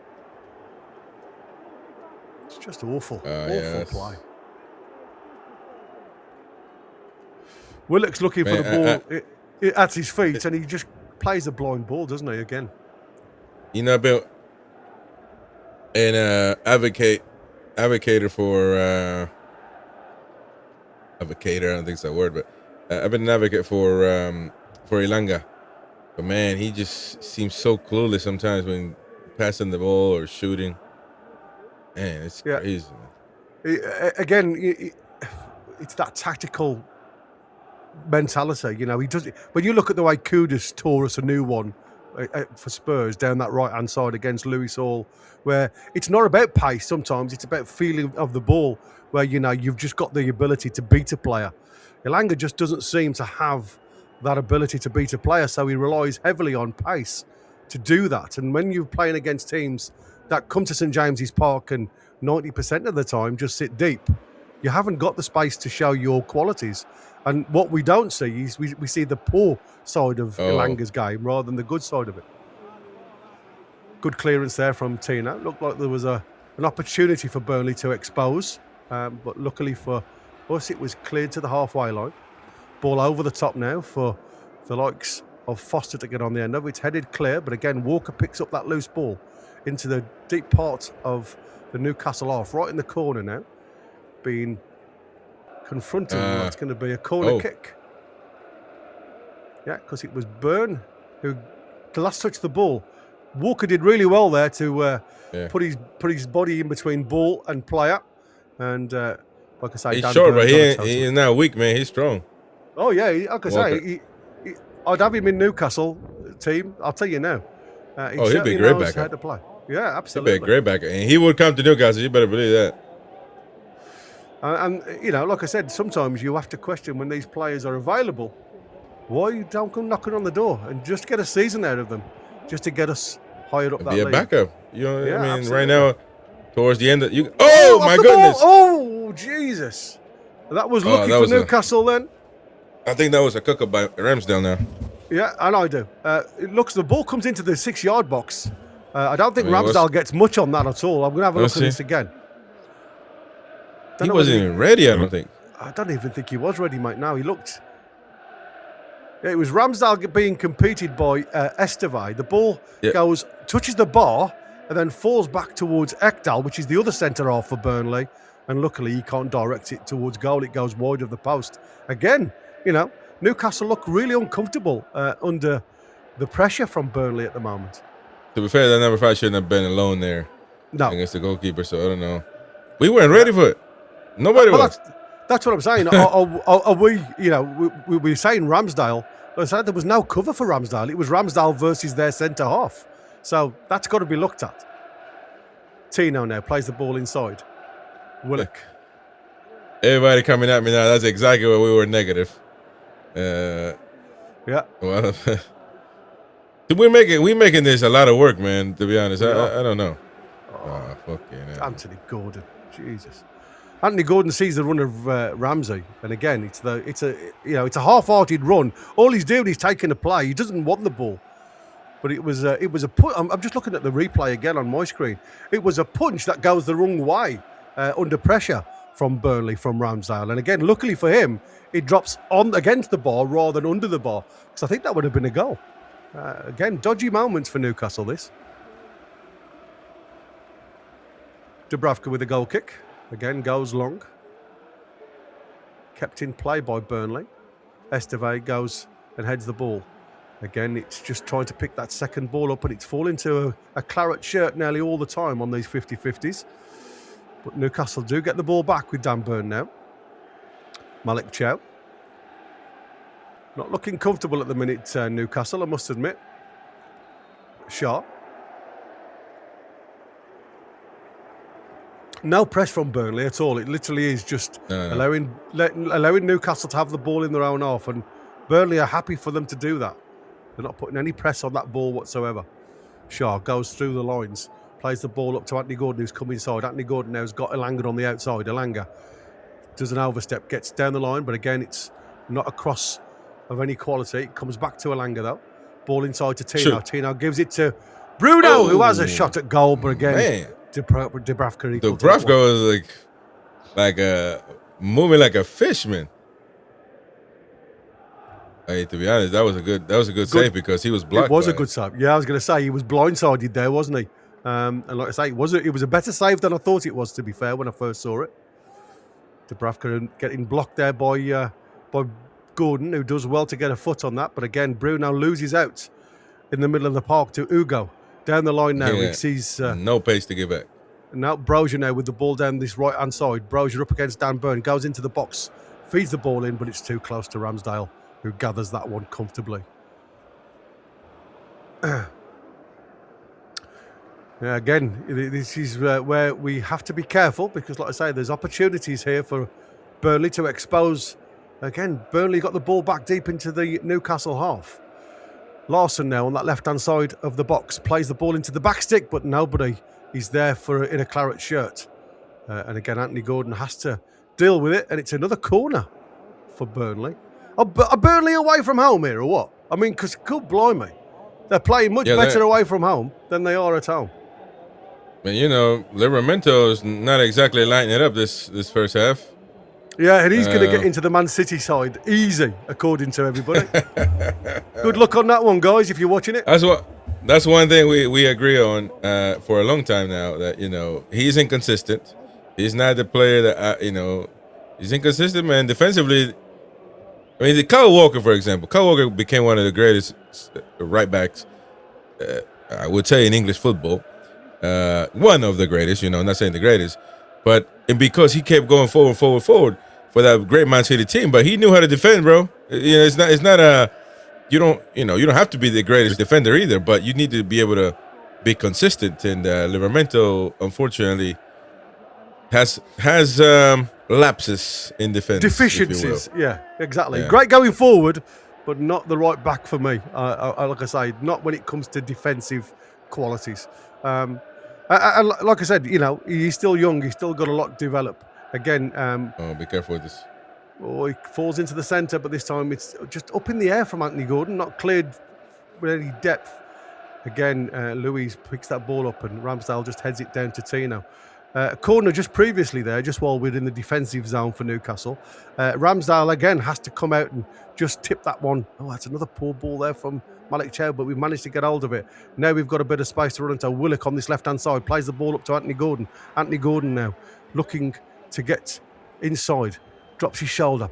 Again, he goes on a half turn. He's got Bruno there for the options, but again, he's playing blind balls into Willock, but Willock manages to get the ball back. Dan Burn now plays the ball back to the halfway line to Fabian Shaw. Fabian Shaw looks up, gives it to Malik Chow, again to the right of him. Chow now, again, being closed down by the Burnley press, but it's only a half press by one individual that's doing a lot of running from Burnley. Bruno now. Everybody's got that shape back for Burnley. Again, allowing the width, but they've gone very narrow in the midfield, Burnley. So again, just allowing Newcastle, lapse of concentration in Bruno again, and Chow. Bruno holds his hand up because he realises he was just looking for the pass before he had the ball there. Burnley now. Well done there, Willock. Well done for Willock there for get that ball back. Yep. Again, Willock now on the inside left position. Looks like they've changed position, Ramsey and Willock, for a second here. Bruno into Ramsey on the right-hand side this time. Into Tino. Gives it back to Bruno. Again, Burnley just keep it narrow though. Not allowing Newcastle to come through the middle. Shaw to Bruno. Again, Bruno's not really being contested here. We're about the 40-yard mark. Gives it back to Fabian Shaw. Fabian Shaw decides to go back the same way though and gives it to Chow. Chow goes forward. Good play from Ramsey there. Just controls the ball and gives it to Bruno. Back to Gordon. Bruno again plays the ball outside to Tino. Tino gets the ball out of his feet. He can't cross the ball, so he gives it back to Ramsey. Ramsey can't cross the ball, so he gives it back to Bruno. And Bruno can't do anything, so he goes all the way back to Shaw. Shaw just dinks the ball out to Alanga on that right-hand side. Like I said, this has got to be patient from Newcastle. Because now Burnley aren't going to make it easy for them. Won the possession back there. Perez gives it into Esteve, who goes long. Again, it's just a 50-50 ball contested. Well done, Ramsey. Played on that inside right position now. Ramsey plays the ball up to Voltemada. Not had much of the chance of a shot here. Or he gives it to Tino instead, Voltemada, on that right-hand side. Reluctant to cross. The ball comes in now, but again, it's headed clear by Burnley. Back to Dan Burn. There you go. Into Ramsey. And Willock on the outside. Anthony Gordon with a shot! Oh! Great shot with his left foot there. He was shaping just on the outside of the post, and it glances the post as it goes past. Unlucky that one from Anthony Gordon, to be fair. Much better from Newcastle, but it's taken 27 minutes to get that first little bit of quality, to be fair. Great strike. Yeah.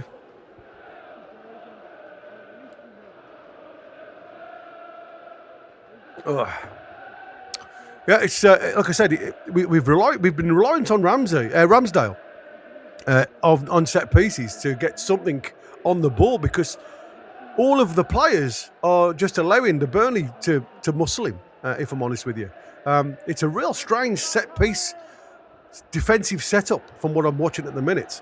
They're like I say, just hoping that Ramsdale gets something on the ball. Nice give on the outside to Willock from Alanga there. Willock now just holds the ball up, gives it inside to Bruno. Bruno again, square to Burn. Up to Anthony Gordon, who comes inside. Terrible here ball. we go. Yeah, terrible ball that side. And Larson brings the ball out, but Larson can't keep hold of the ball for Burnley and gives it to Ramsey. Ramsey now playing more on this inside left position. Back inside to Anthony Gordon. And again, Newcastle just happy to retain possession. Okay, we've got 28 minutes coming up to the 29th minute. There's a half opportunity for Willock to run into space. But again, it's a blind pass inside to nobody in particular, cleared by Burnley. While we got a bit of a lapse, what do you think of the first 28 minutes there, mate? Well, I mean, just we're making hard work of it. I'm not necessarily. There's a man there. Willock is down. Here we go. Here we go. Yeah. Glassman is down, grabbing that ankle. Joanna Wissa warming up. And Tonali. I think these are the two. Yeah, these are the two that you want to watch and be on the field of play. I mean, it's going to happen at some point. Yeah. We know that. Might be all right. Willock. Yeah, Willock we know he's just not got the longevity. That's what I'm saying. It's a shame because he's got some ability. He just hasn't got the longevity to go with the ability. It's too much of a Look, we're making hard work of it, but it's not as bad as some would make it believe. I mean, we should be already. Like, I respect everybody's opinion, of course, but I mean, we're making hard work of it. I would say that. I mean, it's not been so bad, to be fair. You can argue whether that should be enough against Burnley. Probably one of the worst teams aside from Wolves at St. James's Park, but you know. Yeah, I think Random sent a membership, buddy, if you want to do that. Thank you, Random. Appreciate it, mate. And that's going to Don Milburn. Thank you very much, Random Access, for the gift of membership. It goes a long way, mate. Thank you very much indeed. Appreciate it. Welcome, Appreciate Dom. it very much. I thought you were already there, sir. Anyway, it's a corner to Newcastle, and Bruno's came across to take this one. First one for Newcastle. See what they can do. Good ball into the box. Ten Olympico! Oh, what a goal! Right into the net from Bruno. What a great goal that is. Direct from the corner. Wow. It needed a touch of quality this game, and wow, you've just seen it. What a goal. What the heck? Out of nowhere. What a goal. Days. That is incredible. I mean, look at him. He's just there, isn't he, in that corner. Picks that corner flag up, and he's like, thank you, mama. And objectively, he wasn't having a good game. He wasn't having a good game. But I mean, man, that's an absolutely quality cross in there, doesn't he? I think that commotion there is what helped him, because Anthony Gordon. Look at Anthony Gordon. Yeah. Yeah, and that's the beauty of having Big Dan Burn, like I keep saying, having him closer to that front post, because he draws your attention because of his height. He blocks out massive views, and you can see there, look, what you got from Dubravka, thinking that Dan Burn was going to get something on that. He makes that step forward. Anthony Gordon just backs into him, and that just allows the opportunity for the ball to go into the back stick. Great cross, though, from Bruno. You've got to give him credit, because that was a superb corner kick. But again, you have to question the goalkeeper. And again, are we utilising Dan Burn in the right areas? Well, we are now. He doesn't even have to get involved in the game. You've just got to stand in the right position, because it makes your mindset just wander a little bit. And as a keeper, you're the last man. If you make the mistake, that's it. It's a goal. Anyway, let's see if Newcastle can build on this now, because that's 1-0 to Newcastle in the 32nd minute. So, well done. Well, we've seen this before, so... Oh, yeah, exactly. I'm not going to hold my breath just yet, mate, because I'll turn blue.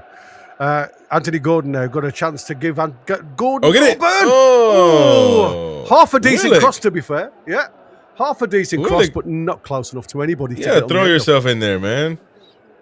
Yeah, I mean, look at it. They're jogging, bud. That's the trouble. That's a good cross. But you look at Langer at the back stick here, right? He's jogging into the box. He's not breaking a sweat to get there. And then you don't even see him in the picture until now. But that build-up play, he was jogging. There's no passion to get to the ball. And that's the final third where you're going to get your name on the score sheet if you commit. Scott Parker just questioning his coaches there. What's going on? What happened? Throw into Burnley just inside the Newcastle half. With Perez donning a new hairstyle. We get up to Brozier, who can't really get hold of that ball, and it's just cleared long from Newcastle. Not to anybody in particular. Burnley managed to pick the ball back up and give it back to Dubravka. Again, Voltemada's the highest player, then just waiting for Willock to come and support. Again, cleared long to the halfway line for Brozier to commit. And Elanga does well on the 50-50 to get that ball back to Shaw. Shaw gives it to Tino, who gets it back from Tino, and again just gives Ramsdale a touch with the ball. He goes centrally this time with Malik Chow. Chow drives the ball out to that right hand inside line to Willock. Willock now got a bit of grass to run into. He's got Tino on the inside, Elanga on the outside. Decides to go to Elanga, back to Bruno on the overlap. Go on, Willock. A ball on the give and go there on the triangles. Great little look down that line, but I don't know whether Willock wasn't anticipating it or it was just a poor overhit pass from Bruno. I'm going to say a little bit of both, because Willock did look like he was on his heels. Bruno did overhit the pass, though, to be fair. So, nice Christmas jumper in the crowd there. Yeah. Thought it was Bokeh for a second. I love it. Yeah. Headed clear this time from the clearance from Dubravka. Ramsey picks the ball up, gives it to Anthony Gordon, donning pinky red shoes. Ball up the line to Ramsey, who's gone on the outside. Ramsey now back into Gordon. Anthony Gordon dives past one, gets past the other. The referee's going to blow the whistle. And Walker on the dive in is going to go into the book. Thank you, Random Access, being a member for 13 months. Says we need more to offset any 95th minute giveaways. There you go.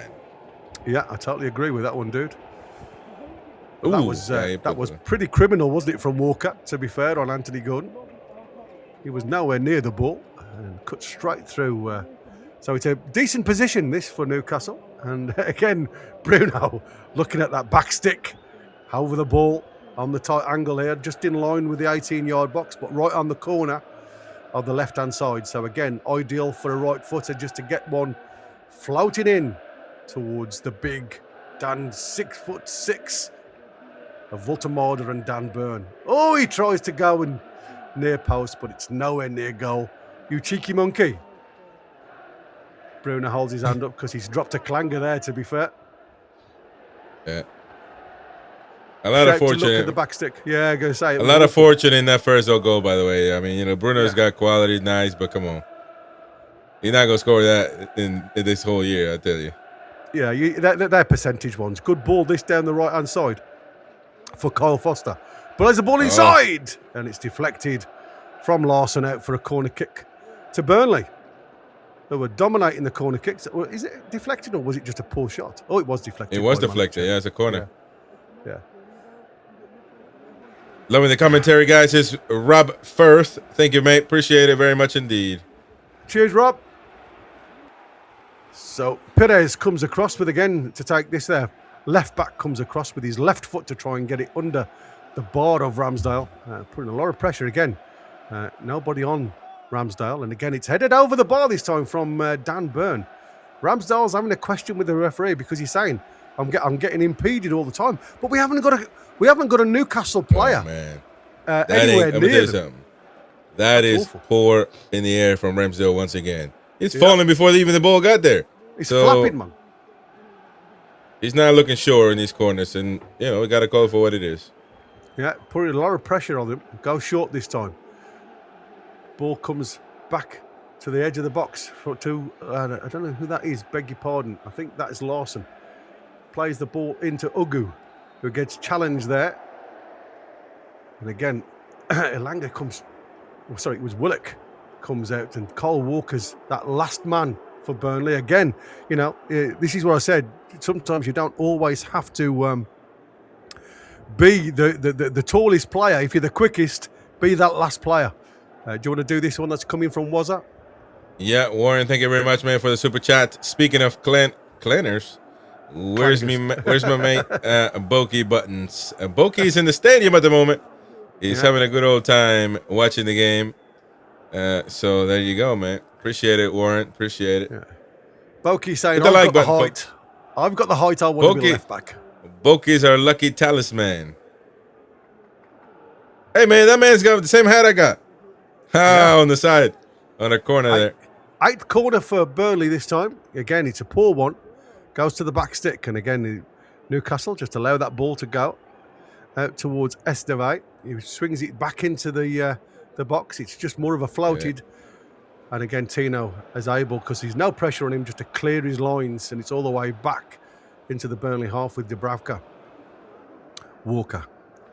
Again, Newcastle not quick on getting out. And again, this is what worries me with Newcastle. Sitting deep on a 1-goal lead again, allowing Burnley to have the ball. Sense, man. No, none whatsoever. Why? It's criminal, mate. We just do it every time. Well, you know why, though? Because that goal that we score is not... Oh no, Ramsdale. Okay, now. Coming over the top of the player there. Yeah, I'm going to say, he did lose the ball on the way down there. Ramsdale, well done, Ramsey, to the halfway line. Anthony Gordon, again, it's more of a... I mean, it's not directed towards anybody in particular, is it? It's more opportune. You know what I mean? And Ramsey's down now. He said he's got a kick on the ankle. It's poor, mate. It really is poor offensively. And like I say, it just comes to something when your only goal that you've scored comes direct from a corner. Because at the minute, we don't look like we could hit a barn door from 5 yards. But the thing is, because we score a goal without really, that's not really a product of our play. We score a goal that's just, came out of nowhere. A bit of luck there, but good quality. But it's not product of our game. So, we're still playing the same. It's the before the goal. And that's why it's, good on Burnley that they're not being shy about it or putting themselves down for letting a goal in. But that's really the reason, man, because our goals don't come from our plays. Therefore, we can just continue to play like that and score more goals.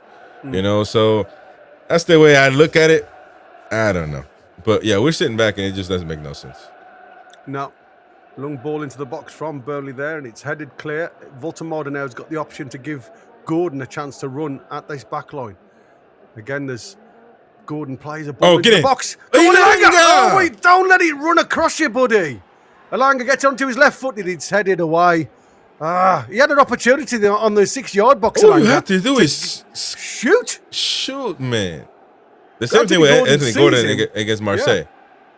Plays the ball to the back stick. And again, he just let it. It's just lets it run past him. I mean, he would have been stretching, to be fair, but he had more of a chance of scoring that, even on the stretch, than you did bringing it back onto your left foot. Just seems to be, like I say, not happy with that ball on his right foot whatsoever. Corner to Newcastle. This time it's going to be an outswinger from Bruno, so he's got no chance of scoring this one. Bruno now into the good areas. Ball bounces back to Willock, who tries a shot. Okay. And again, no composure. Yeah, plays the ball over the bar for a goal kick to Burnley. Good ball into the penalty area on the penalty spot, to be fair. But again, it's just a wild lash from Willock on that shot. Got to get your head over the ball, lad. Get that hip over the ball to keep the ball down. Clearance again from Dubravka. Again contested by Chow, who wins the ball. Comes back to Chow, plays it inside to Ramsey, into Gordon. All on the centre circle. This ball played into the middle. Lovely. For Elanga to run to Elanga. Oh, there's an opportunity here of a foul and a red card. Because he was last man. It is going to be a red card, isn't it? It is. Perez is off. Yeah, Perez is off. He's got to be. I saw the red card. He's gone. But he's last man. Great ball that through the middle of the park, to be fair. For Elanga to run onto, and like I don't know. That was right outside the box, though. It's not a penalty. It's a free kick. I wonder into the box. if he'd have just tried to score, though. Great ball from Anthony Gordon. If he'd have kept going, well, to be fair, I guess Anthony Elanga gets the first touch, and then it's Perez who gets the tap on the ankle, and because he's last man, and he's through on goal, even though he's not in control of the ball. If you look at it from that. I mean, it's a red card, unfortunately. Luckily for Newcastle, if I'm honest with you. The VAR is going to look at it to see whether there's any contact, or is it just a fact that he's gone down. They're going to have to zoom in, man. They can't look at anything there. Yeah, that's not the best camera angle at all, is it? There is no point in looking at that.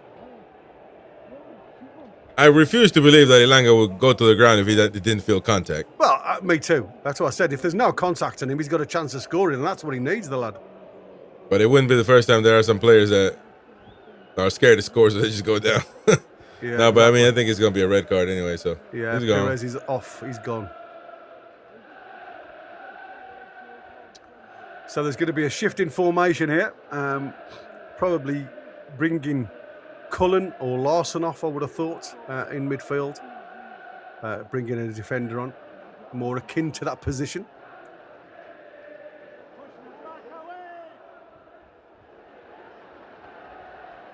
Perez, with his face in his shirt, walking off the field of play. He still hasn't left the field of play yet. I don't know what's going on.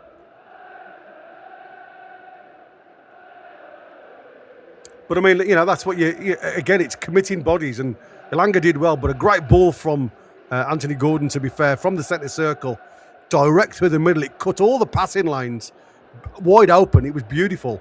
Great run from the outside in from Elanga, committing the player to the challenge. And like I say, Newcastle end up playing against 10 men for the second half. So again, this is what we need.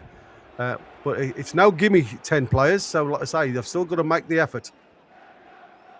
Will they go 3 at the back, stay with the same formation, or will they take a more offensive player off and keep the shape? So let's see what happens. Fabian Schär looks like he's going to commit himself to this one. The problem is, we need to add some consistency there as well. There's got to be a one man doing this. Oh, Shaw. nice. Ooh. Good save again to Dubravka. Shaw looking, giving him the eyes. Going near post rather than far post. Cuts across the ball and Dubravka saves down to his right-hand side. So, well done, on target. Can we see another goal from Bruno from the corner? That's what you're asking. He's been the closest so far. Yeah. Really, though, man, that's been the only, barely 2 shots on target that we've had. Yeah, ball into the box. Oh, this look time. at that. Yeah, just on the roof of the net this time now from Bruno. You're getting greedy, lad. Yeah, too much bend on that one. And again, when it makes me laugh, because when players make a cock, They look at the ground. Yeah, they look at the ground, don't they? Yeah. It was that worm cast on the floor that put me off. Make me laugh, man. 5 minutes of injury time in the first half, ladies and gentlemen. Newcastle 1, Burnley 0, and Burnley down to 10 men, with Perez getting sent off, being the last man standing. And it's headed out for the Burnley throw-in, just inside the Newcastle half, on that left-hand side. Again, there's going to be a tactical shift now, I would imagine, from Scott Parker. Talking to his analysts there to see what he can do. He's probably going to stay the same players until the second half, though. We don't want too much upheaval. And now they're chasing the game. Like I say, they have to commit bodies forward still. Another throw into Burnley. Again, Cole Walker coming across with this one. Larson leaves it. Cole Walker to attempt a long throw, do you think? Yeah. Yeah, they'll try to do everything possible to get close. Short. Yeah. Wow.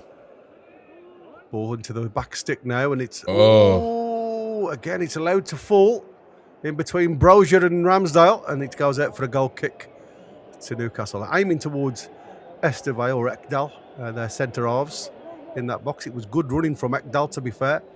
But again, it was just a little bit too high for him, being challenged by Voltemada, who was last man, to be fair. Still very close, as daft it looks, for possession-wise. I mean, it's like 58-40, 42 at the minute to Newcastle. So still not a gimme in this situation. And the ball is cleared to Shaw. Shaw goes out to Tino. Tino now picks the ball up, plays it back to Shaw. Shaw looked like he was going to fall over for a second there. Into Chow. Chow brings the ball, and that's it. The ref, what's happening? Oh, what? What's going on there? What? What shared? He handballed it. He did fall over and handballed it. Chris, I've got the family to my left. I'm just going to ask them what's going on. Yeah. That's crazy. That's a crazy handball situation there, but he slipped there for a second. 48 minutes underway, ladies and gents. Almost halftime. Yeah, it's all right. I've had all the kids unwell this week. It's been a nightmare. So just making sure that they're okay. They seem okay.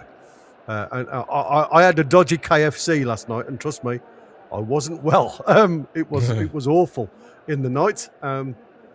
So again, I'm reluctantly saying that I'm okay. So if I disappear quickly, you know what the reason is. I got it. Yeah, Dan Burn now to the left-hand side. He gives it to Anthony Gordon on the halfway line. And he gives it back to Chow, who's, again, dominating that left centre-back. Plays the ball up to the halfway line to Tino. Tino got Ilanga on the outside. Again, very slow build-up play for Newcastle. Bruno now goes square to Dan Burn. Dan Burn gets it out of his feet, gives it to Anthony Gordon. Again, Burnley have gone narrow, so the space on the wings for Anthony Gordon to exploit. Ball into the box. It's behind everybody. Ilanga gets the ball down. Handball. They're all screaming for handball here for Burnley in the penalty area. Referees walked away at this point, so when the ball goes out of play, they may have a look at this. Come on. Yeah, you can't... I think Dan Burn was trying to commit a foul there so we could stop play, I'm sure of it. But the ball is still with Burnley. And it's out of play now, eventually, deep in the Newcastle half. And Bruno Guimaraes is still adamant. Oh, look at that. Ugu. That is crazy. I mean, he cooped the ball in his hands. Look. Oh, my God. Dude. That is a penalty. You got to take a look at that. That's a volleyball play, man. Yeah, exactly what I was going to say. It's a two-fisted volleyball play. And they're not going to look at it. Oh, they've got to look at it. Or is he going to go? Is he going to look at it? They've got to look at that. He's not. Look at his face. Look at his face. Yeah, he knows, mate. Yeah, he knows he's guy. screwed up there. Did he hit? Yeah, he hit him right in the biceps. Both hands. Yeah, he come off both hands. He wasn't trying to play the ball with his hands, to be fair. He was trying to push Voltemata. He just didn't know where he was at. But he clearly got him on his hand, though. Yeah, I mean, he could see Voltemata because Voltemata's coming out towards him. So maybe he's protecting from Voltemata's foot. And he's got his hands in front of him. So here we go. Referee's decision now. He's had a look at the monitor. That's got to be a penalty. Got to be a penalty. Let's listen. Well, let's have a listen.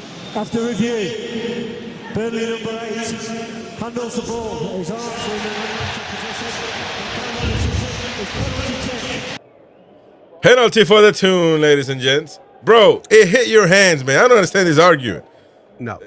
I mean, it hit both hands. That's the problem. I mean, it's not just one hand. It's both. It runs across his arm on the one side, cannons into the arm on the other side. I mean, it's criminal, if I'm honest with you. But again, I mean, this hasn't been scored yet, so I'm not going to emphasise on where we're getting the goals from. But isn't it strange at this present moment in time, if this goes in, this will be our second goal from not open play. So again, penalties for Newcastle, by the way. Yeah, this is a penalty for Newcastle. This is what I'm saying. Let's not overwork this because we've scored directly from a corner and we potentially going to score from a penalty spot now. So again, you know, this is where I get a bit worried the fact that we aren't scoring goals in open play. Oh yeah. But be honest with you, objectively, this game should be 0-0. I'll be honest. I mean, yeah. Come on. Hopefully Dubs doesn't do a favour. Lets it go. We know he's a secret Toonie. Anthony Gordon just taking his time on that build-up. Come on. Runs up. Oh, great delivery that he's down that right-hand side. Well done. 2-0 to the Toon.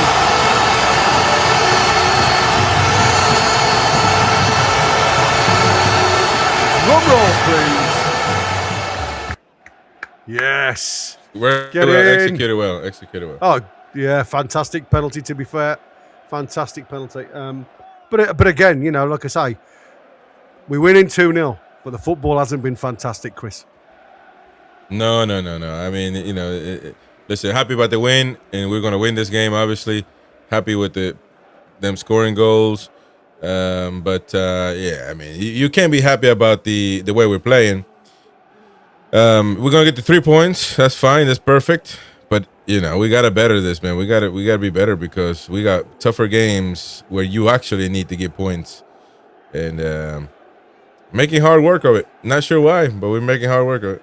Yeah, I must admit that was probably the best penalty I've seen Anthony Gordon take. That was yeah, stunning. very well taken. I don't think there'd have been a keeper in the land that would have saved that. Great penalty. If there is a great penalty, because that's what you want to see.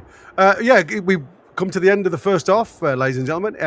Newcastle 2, Burnley 0. Burnley down to 10 men, like I say, with Perez getting sent off deep into the first half. So really speaking, should be comfortable now. Should be able to see a little bit more control football in the second half. Let's see. We'll see what happens. Yeah, it is halftime, ladies and gents. 2-0 Newcastle United. Guimaraes and Gordon. You know, again, it's those two goals just came out of the blue. Weird game. Somebody was saying in the chat, weird game this, and it is. But you know, we'll take the 3 points, no doubt about that. Yeah, we gotta fix this, man. It's it is weird. I don't understand it. I mean, we against Burnley, you would think we would be more. What do you say? More confident, I guess, in just getting the game over. More control, isn't it? That's all you're asking for. You're just looking for more control. And to be fair, for the first 10 minutes, we were all over the place. You know, again, we talk about fluidity. We talk about players like for like coming into a team. that don't seem as though they've been training together. And I know that sounds criminal, but when you see some of the ball passing that we've seen on here, it looks like Eddie just gets them out in the field and runs. They don't look as though they ever pass a ball to each other, you know? Yeah. We've seen the ball being given away far too cheaply. And again, you know, we're only playing Burnley. And we've given Burnley half chances. I'm not going to say this has been dominated by Newcastle.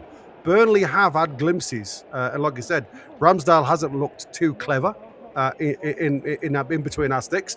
But I also going to give him a little bit of the benefit of the doubt here because he hasn't had too much cover in the way of help from our defenders. And like I say, so I don't know what's going on, but there certainly doesn't seem that fluidity within the 11 that are there at the moment. So let's see where we are in the second half. Yeah, it's somebody was saying there, these penalties are saving Gordon's career at Newcastle. Really, today he put a really good cross. I think that Ilanga. Willock or Ilanga? Oh, Ilanga maybe. Yeah. That couldn't get to it, and that's good. Overall, he got that shot right there on the post, so you can say he's having somewhat of an alright game. Not lining it up by any means. I thought again Bruno having an inconsistent game in my opinion, and then scores that Olympic goal. It looks good. It sounds good. We celebrate. We're happy about it, but it doesn't change anything. That these goals are found out of the blue and out of lucky and different circumstances, if you will, than our play. This is another great pass by Gordon, by the way. Another that created that penalty. So he's having a decent game. One of the better games, if you will, this season, if you count the penalty, it was well executed. But you just need more from the team. It's Ilanga again. It doesn't seem like he's got a clue, man, on how to score, how to cross. Got all the pace in the world, but commitment to the back post. You see, there's only one place that ball's ever going to go to, from Anthony Gordon across the box. So you would be breaking guts to get there. And like I say, when it does come across, we know your right foot isn't your best foot, but just swing a boot at it. Just have a go. We've seen it happen before when you just make contact with a ball.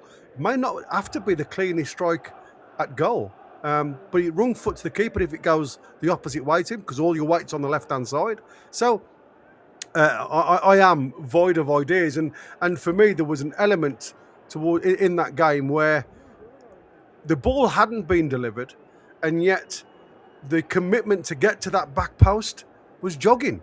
That isn't what you want to see from your wingers.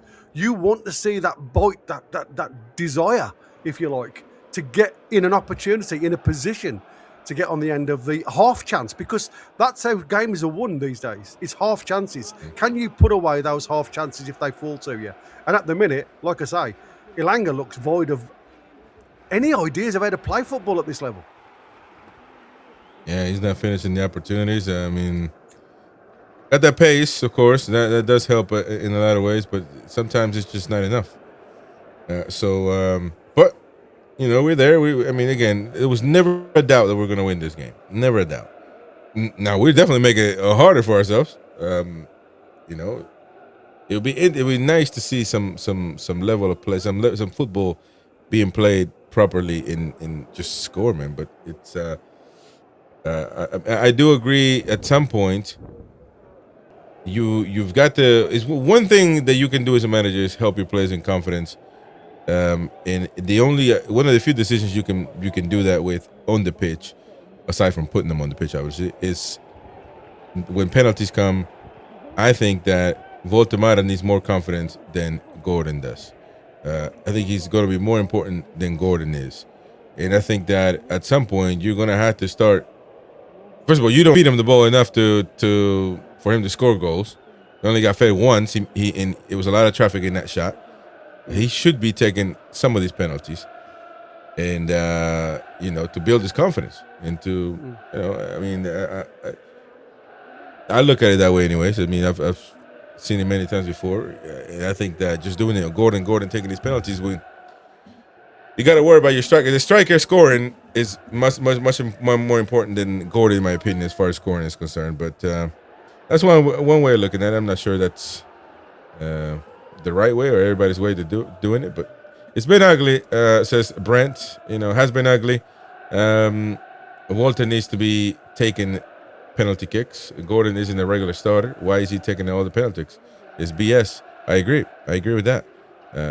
Walter Martin's going to be starting in and out. He's the one that needs to be, getting his score sheet up, numbers up, and getting them motivated day in and day out. That's to me. But Becca said it's a weird first half. I agree. I agree. It is. I mean, it's moved us up to 10th place. If it maintains the way we're going, and I think that is the only thing. And like I said, sometimes you've got to take it for what it is. If you can go out there and win and not perform fantastically well, right, that is also a positive. I know it sounds crazy to say out, but you're not always going to play like Real Madrid, every week in, week out. So you have to take it on board, and sometimes you have to win ugly. The only thing that worries me, and like I said, what I mentioned at the end of the first half there, is 2 goals up, but both literally nothing from open play. And we look void of ideas from open play. There's no clear-cut chances. And when we've had that opportunity to go and produce something in that final third, there's not been the commitment from players to show it, if that makes sense. And I just want, again, we talk about building that confidence now, building that team mentality where, we go to Germany, we've got a tough team to face in the Champions League. These are the type of games that build those stepping stones. And at this present moment in time, going into the dressing room at half time, still 2-0 up, there's still going to be a lot of questions being asked by a lot of players about what their roles are within this team, because the quality just hasn't been there against a really poor opposition. Yeah. Now a lot of eyes are going to be on Wissa coming in. I don't think he'll make any changes at halftime as usual, per usual. Other than it might be Tonali for Bruno. That might, because he's been doing that, so maybe. But I don't expect many changes. But Wissa might come back in the 65th, 70th minute. Might come back. He's never been back. He's never been here to be back. So he'll make his debut, and we'll see. All eyes will be on him as well. And yeah. I mean, it's like I said, this Premier League. Everybody's making comments.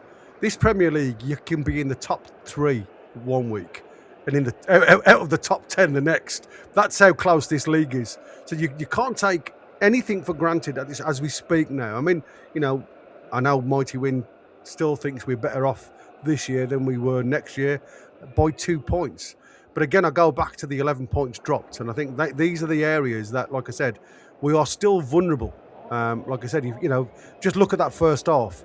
If that ball hadn't have dropped onto the post for Burnley, it had gone in, we'd have been 1-0 behind rather than 2-0 up, talking about it now. So, like I say, there's still talking points and there's still areas that we have to improve massively to be involved towards the end of this season with that top 4, because I can't see us being in the coefficient 5 places this year with how we're performing in Europe. So, like I say, I think we have to look at it and say top 4 is a must. We're not a million miles away, but we are in a position at this present moment in time where we're reliant on other teams above us to drop points. And you should never be allowing other teams to control your destiny. You have to control it yourself. Exactly, man. Well said. That's it. Win keeps going. We're better than last season by 2 points. But what is that's nothing to be shouting about. No, it's nothing to be proud of, man. We always make it hard on ourselves. Why? It makes no sense. We should be becoming a better team. We should be doing what we have to do. We shouldn't depend, like last season, no matter how you want to sugarcoat it, we depended on Aston Villa to make a massive mistake and let us through the Champions League. We shouldn't have to do that. We should do it ourselves. We should do our own work and earn it. And we didn't. We waited for a miracle last season. And it's proven, to be honest, that this season with Champions League and back-to-back games so often, we're not equipped to deal with it. Now, whether that's as far as signings, we got more players. We got more quality players. Maybe not the quality that people want, but we got more quality than we did before. And then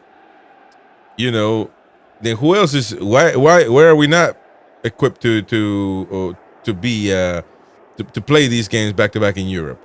Is it the tactics? Is it the formation? Is it the decisions being made? So we have to look ourselves in the mirror, man. We can't be happy and parading over a win at Burnley 2-0 with incredible goals, but it doesn't reflect. It doesn't reflect what we are on the pitch truly. It'll be just lying to ourselves to say, yeah, what a great game. We're playing great when we're not. We're 2-0 up, and we'll take it. But we're lying to ourselves if we think that we're back, if you will, for lack of a better word. So. And like I say, I think this January window for me is going to be a bigger window than the summer one, because we are still, we're still fighting on all fronts, and you've got to praise them for that because that's great. But like I say, at this present moment in time, there's just not that quality within this team where you go like for like. And again, there's still players out there that I wanted to see play that still look a little lost for me. And even though we could be coming up into December, the busy Christmas period, they've had all this time to train together, and they still look as though they've just come into this team. They don't look as though they've been here for the few months that they have, and playing with that rhythm and that style of football that we want to see, and that it's worrying, and that is worrying because, like I say, that has to be a confidence thing. Is it the fact that they feel as though they're only a bit part of this team, and it doesn't matter how they play, they're not going to be in there, on Tuesday night against Leverkusen? But this is how I look at it. We talk about continuity of players coming in. You have to have the big teams for players to drop in and out, but the players that come in, there should be no difference. I don't see an element of quality football when I see these players come in, and that's why I think, unfortunately, regardless that these have been brought in by Eddie Howe, that's why I go back to that 11th hour. Are these 11th hour transfers rather than, the ones that he believes in himself could do a job for Newcastle? The thing, because it's interesting, because Michael says we are winning. That's the positive. Of course, that is positive. But when you play like this and you know how inconsistent you are, how long can I be happy for? Before the team, lets everybody down. We have been getting let down. This notion that we're winning. We've been winning almost every game. If we maintain our lead 90% of the time, 90, we'd be up there with Arsenal, with Man City, with all of them. So it's we have been making a lot of mistakes. We'll see. I don't have any doubt that we're going to be winning this game at all. I think we're going to get it. But it's we'll see. We'll see. I don't think there's any changes at the moment. So second half about to be underway, ladies and gents. Here we go. Willock to take the start. Again, let's see what happens. Are we looking at the usual Dan Burn target man on that left-hand side? He doesn't look like he's on the halfway line, Dan Burn, so maybe he's been told to sit back and not go chasing the game, which is, like I say, it's nice to see. Bale back with Bruno. Gives it into Ramsey. Goes out on the outside to Gordon now, who's, again, still donning his headband. Ups to Voltamada, who plays a nice ball out to Ramsey, touching that line. Inside to Gordon from Ramsey. Gordon drops a shoulder, goes on the outside. Again, driving towards that byline. Good ball into the box, just under the bar. Dubravka straight away has to just put it over the bar for a corner to Newcastle. Great first 25 seconds of the second half. Very positive from Newcastle. And again, some nice football there, to be fair, with some players going in and out. But again, you're crossing into a blind area. Voltamada, who is your tallest players, out of the centre, out of the box. Ball now comes into the box again, headed clear by Burnley. Comes out to Tino, who does a pirouette, gives the ball back to Anthony Gordon. Now Bruno looks up, drives the ball low into the box. It's deflected from a Burnley player. It comes out towards Malik Chow, but he's saying, no, I'm going to let that go out for the throw-in. Tino comes across to make this throw-in. Again, just waiting, biding his time, Tino, looking for options. Throws the ball back into Bruno. Bruno gives Tino the ball back on the touchline. Goes back inside to Bruno. Again, being challenged. It's a good ball down the line to Willock. Ball comes back to Elanga on the edge of the box. But again, Elanga can't get the ball out of his feet. It's challenged by Burnley. Larson now with a run. Oh, it's Brozier, sorry, out of the Newcastle half. And it's cleared again all the way back from Bruno to Ramsdale, who gives the ball along the floor to Tino on this right-hand side. Tino gives it to Willock. Willock looks up and he sees Elanga make a run, but he goes inside to Bruno on the halfway line. Bruno now. Again, just looking at this replay. Another handball opportunity there, but again, ball was the hands were close to his body, to be fair. I can't see that one being overturned. Elanga now on this right-hand side for Newcastle. Comes back inside to Willock. Willock goes again inside to Fabian Schär. All of the players now camped in and around the Burnley box. Anthony Gordon comes inside to Ramsey. Ramsey gives the ball back to Anthony Gordon, who carries on his run. Inside to Bruno. Bruno looks up. He sees Willock, who chests it down to try and get Elanga in, but it's half cleared by Burnley. Newcastle pick up that second ball. Ramsey. Gordon, back to Ramsey. Back to Gordon, back to Ramsey. It's tippy-tappy football. And then he fired in to Elanga, who gives the ball straight to Burnley. Tippy-tappy football until Elanga gets it. But we have won the ball back. High up that field it goes. It comes back to Chow. Again, all of the Newcastle players now camped in the Burnley half. Tino inside to Willock, who again just touches the ball inside to Bruno. Gives the ball back to Shaw. Shaw along the floor to Voltemada. Not really been involved in the game this time, but Voltemada does well. Again, fires the ball at Willock, who was looking for Tino at the time, but Willock has tracked ball back. And again, no opposition has come anywhere near him. Elanga out to Tino. Back deep to Malik Chow, who's more central on that left-hand side. Shaw back into his natural position as right centre-back. Malik Chow looks the ball over the top, and it's a good-looking ball, but it's just a little bit too meat on for Gordon to get on the end of, and it's a goal kick to Burnley. Good start to the first half, Chris, to be fair. Yeah, I mean, different attitude, to say the least, so just got to keep it up, and hopefully we can score some goals based on our football. Yeah, are we better, or is it the fact that Burnley have just obviously? Well, they by the way, they got 10 men. So yeah, exactly. I mean, like I say, this is where the mentality is. It's sometimes more difficult to play against 10 men because they have to put that extra amount of effort in. But like I say, that final ball into the box, I'm just looking at. Oof. Almost got away there. Headed back to Dubravka, who had to stretch to claim that one, to be fair, under the presence of Elanga. Burnley now again struggling to clear the ball in this second half. Walker plays the ball inside.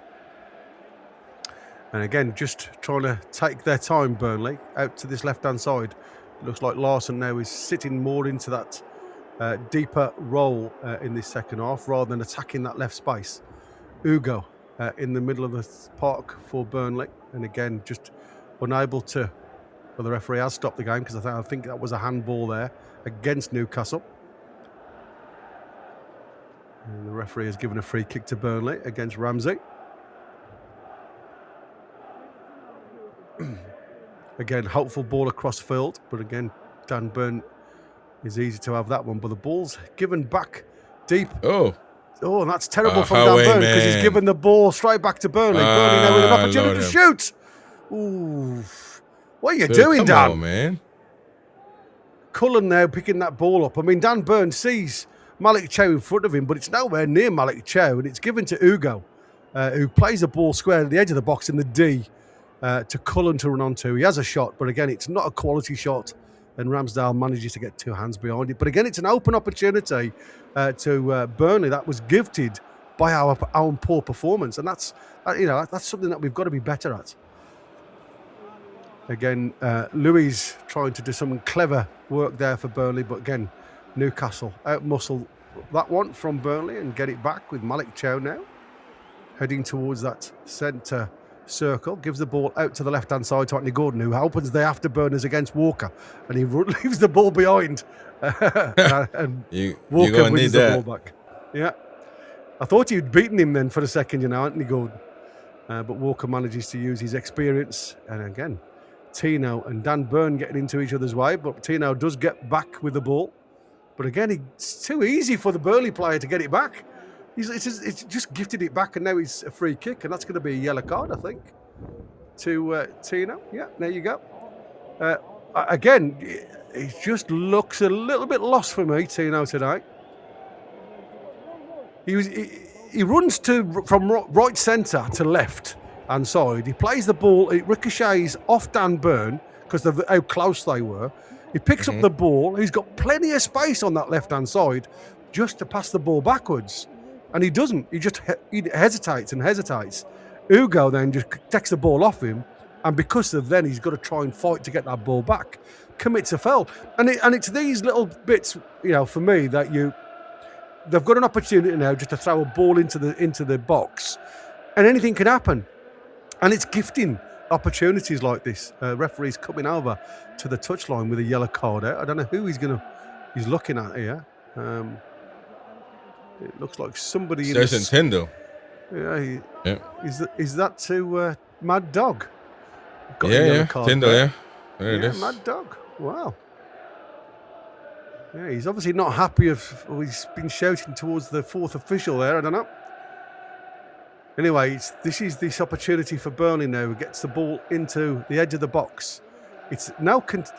Luckily for us, there's a foul on Tino during that play, so it's again easy for Newcastle to pick up. But again, the ball in that back part was contested by 2-1 Burnley players to Newcastle. So it's something that we've got to be more aware of going forward. Good ball over the top from Dan Burn for Anthony Gordon down this left-hand side, though. He keeps it in play. He brings the ball back into play to Ramsey. Ramsey now on the edge of the box. He's got options. Gives it to Dan Burn, who gives it out to Anthony Gordon. Anthony Gordon, again, Ramsey's looking left. Gordon plays it right. And again, it's a half mindset again. Are you training together, lads? You should be knowing where the ball's going to be. That's awful. It's just giving them the ball back. It's shocking, mate. That's terrible. Newcastle 2, Burnley 0. 54th minute at St James's Park. I was saying Burnley down to 10 men. And again, in the final third, it's been really good. But some of the decision makings between two Newcastle players just aren't on the same wave sheet. And again, Fabian Shaw now is given another free kick away just inside the Newcastle half. The CEO. Yeah. all of the big boys in the shout there. A lot of pressure now going to be on Ross Wilson. Somebody in the chat says, I think it was the doc saying that, do you trust Eddie Howe with the money in January? Well, I don't trust Eddie Howe, but I do trust Ross Wilson to pick the players now to come in. And again, we're looking at maybe the Brighton model, looking for players a bit younger to bring our age gap down. And again, you think about the sellable value going on. Headed clear from that free kick by Dan Burn. A little bit of head tennis now. Burnley get the ball back, played in towards Ramsdale. Over the top there, trying to get in behind. But it was easy for Ramsdale to make that one. Looks like there has been a substitute for Burnley, but I don't know who it is because it didn't show us. Because number 4 is on now, and I haven't got him in my team sheet. So if you can have a look who that is, Chris, for me, that'll be grand. Right. Tino now with the ball for Newcastle, plays it back to Shaw. Ball goes left-hand side. Good ball from Shaw to Anthony Gordon, touching that left-hand side now. Again, stood up by Hugo. Plays the ball inside to Bruno. Foster has come out for Worrell. Foster's come out. Cheers, buddy. And Worrell's in. And I think that must be a defender who's playing. Yeah, it is. Thank you, mate. Yep. And it's a corner kick to Newcastle now on this right-hand side. Elanga takes it quick, gives it to Willock.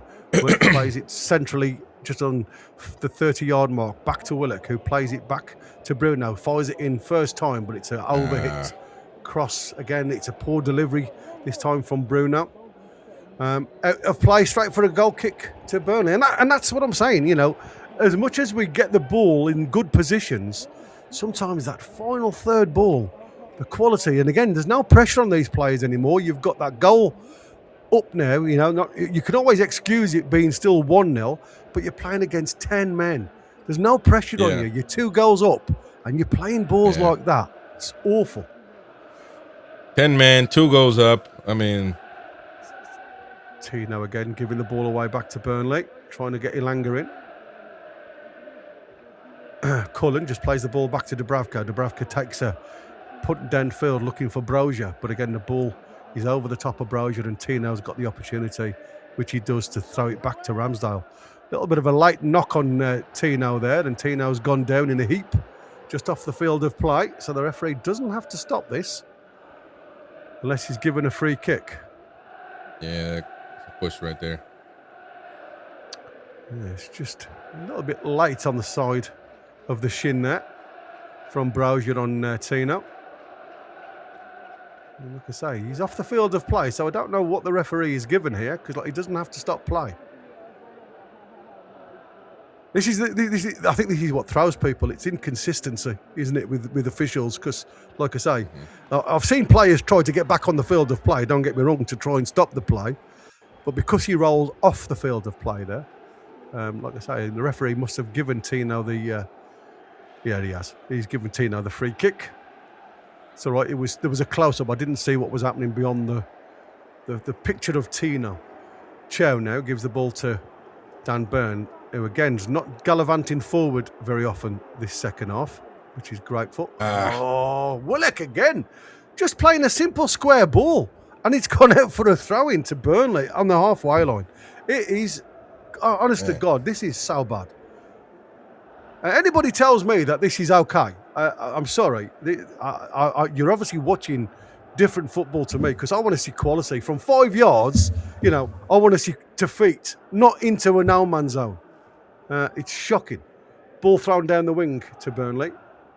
Fabian Shaw now able to give the ball back to Ramsdale, who goes again to Burn, who plays it on the edge of the box. Who's, again, you know, Louis trying to stop the ball coming out. He's trying to contest everything. It's given to Gordon. Gordon is taking players on a bit of a journey there. Good ball for Voltemada to get into, but Dub sees this on the left-hand side and he's able to clear, because, you know, he's just never going to get hold of that. Voltemada with his pace, bless him, he needs it closer to him.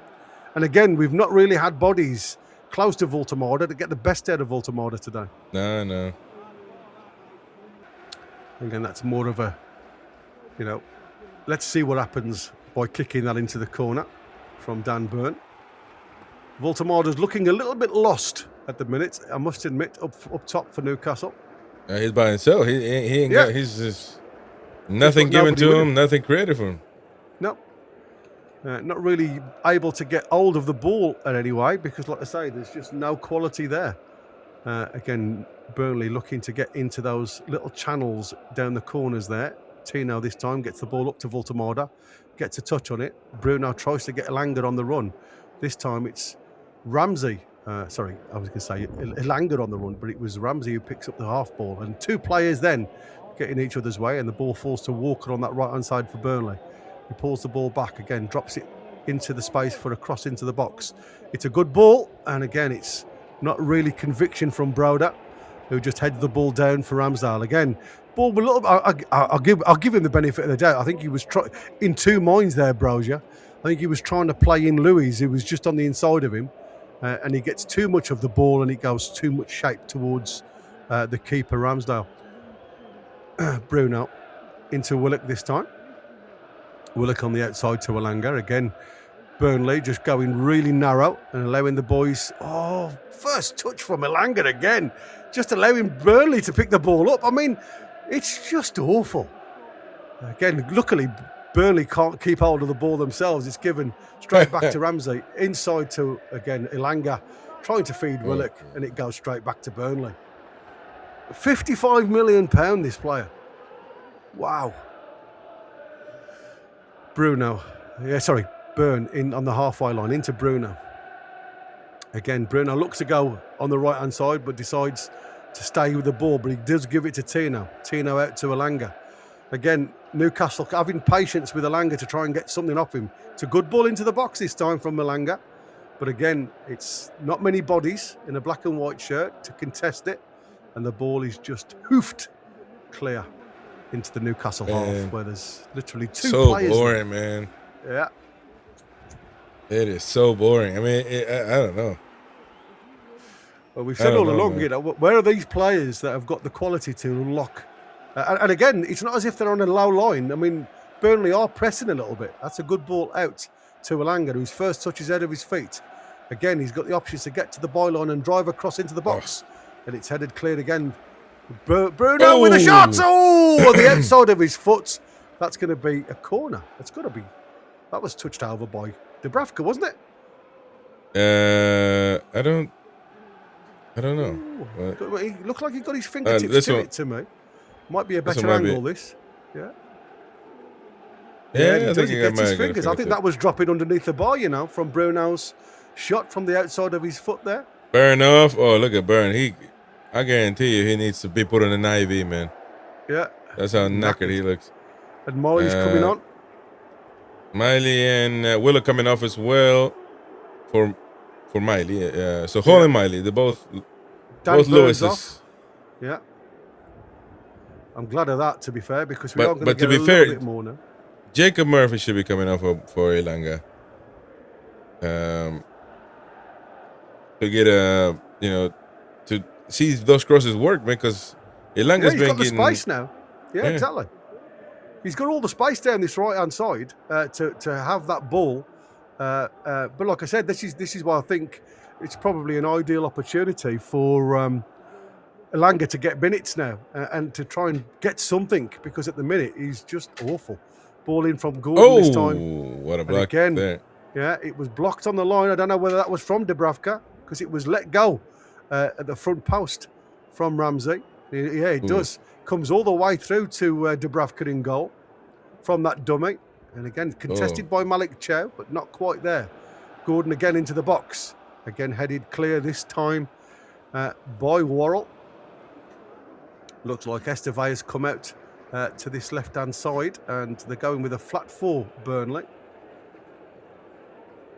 Bruno now picks that ball up. Again, just looking for options. Gordon still hugging that left-hand side.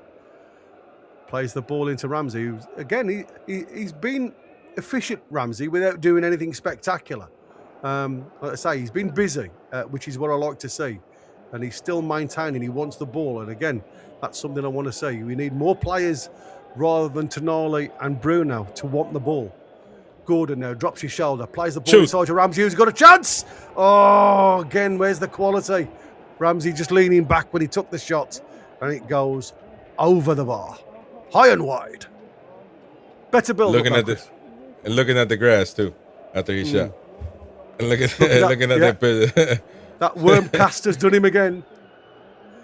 I mean, these guys are playing on carpets, aren't they? I mean, there should be no excuses.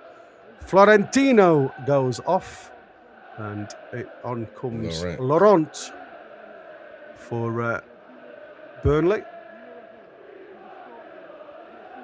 The thing is, the only positive, which is the main positive, is that it's the scoreline. We're going to win. We're going to get the 3 points. But it doesn't. A game like playing like this, it doesn't really give you much hope for the next one, man. No, none whatsoever. And again, Ramsdale just throwing it out to Shaw, who sees an opportunity to get Gordon away on that left-hand side. It's a diagonal ball deep into the Burnley half. Gordon beats the player, plays the ball inside. It's hooked and deflected away by Worrell, I think. And the ball falls back to Lewis Hall. Lewis Hall now getting involved in the game. Look at that, Lewis Hall. Give and go. Plays the ball into the box, but again, Dubravka closes the space down. I thought Lewis Hall was sick. Yeah, Lewis Hall is high up the field this time from his deathbed. Come on, man. This is criminal, man. This should have been playing from the start, man. Yeah, ball comes out. Shaw sees somebody in the crowd that he didn't like, and he fires the ball at him. Okay, now, man. Take that Mackham shirt off. Oh, dear. That was awful. I mean, Gordon plays the ball into the box. It's thumped clear by Dubravka. And Shaw sees the chance of glory. And I think they're still pulling that one out of the time, if I'm honest with you. Again, two players getting in each other's way. Shaw goes over the top. Man, just get up, Shaw. Stop playing, man. Yeah, it ain't that deep. Stop playing, exactly. You didn't fall. You didn't fall from 2 stories, man. Yeah, exactly. You just rolled over. You were gentle to the ground. Yeah, Shaw again on his onkers, still hugging that hip that he landed awkwardly on. Chow now picks the ball up, gives it to Miley. Miley's first touch gets hassled by Burnley, but manages to get it to Shaw, who slips, but manages to get it up to Voltamada, who again touch back to Miley. Miley now brings the ball into Elanga down this right-hand side. Elanga goes inside, plays the ball into Tino. Elanga now onto his left foot, goes across the box, gives it to Hall. Hall plays it into Gordon. Gordon has put his finger up as though he wanted to run on the outside, but it's Gordon back to Elanga. He's got a chance to put the ball into the box. Again, nasty delivery, that one. And it cleared by from Burnley. We It are. doesn't matter whether Elanga goes right side or left side. He just can't put a ball in. Again, Gordon leaves a little bit on Brozier. And it's a free kick to Burnley. Hey, look, man, the chat knows I came here in my happy clapping mode, man. I wasn't like this when I was actually getting onto them, like beat some positive, man, before kickoff. But man, this game is so boring, man. Fuck yeah. Yeah, it's pretty well. Like I say, it's nothing when it's in the final third for Newcastle.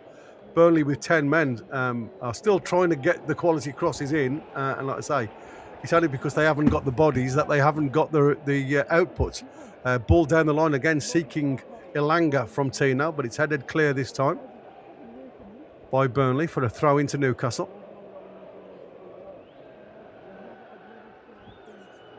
Tino across the field of play to Chow. Again, Burnley happy just to camp in their own half and allow Newcastle time to bring the ball forward. Gordon again doing well down that left-hand side. Beats Walker this time, but again, Walker gets back at him and he has to go backwards. Ramsey into Bruno. Bruno now playing the ball back inside to Ramsey. Got a half a chance here, but again, just couldn't get hold of the ball. Tino gets it out of his feet. Again, nobody on the right-hand side, so he goes back into Miley. Bruno gives the ball outside to Tino. Tino now gets it out of his feet. Come on, get the ball into the box, lads. Stop playing on the outside. Ball again, gives it to Bruno. Bruno tries to feed in Elanga, but again, it's just too narrow. And the opportunity, again, to get the ball delivered into the right areas is gone for Newcastle. All the way back to Ramsdale. It's that final ball again, isn't it? Are we looking for the pretty goal? Chris, because again, there's tall players in the box to aim for. Why aren't we crossing into those danger areas? Well, what I see more is that we don't even have the quality to cross a good ball. Our crosses are not good. It's shocking because in the same token, I don't know what Eddie Howe can do other than as far as those crosses is concerned. Not everything, obviously, but I mean, like, where's he going to take it? Bring an academy coach to teach these lads how to cross and how to pass. Yeah, that's what I said. I mean, like I say, Tino's had umpteen opportunities to get the ball in the box. And again, Tino's driving deep there. And again, just allows the player to get the challenge in and it goes out for the throw-in.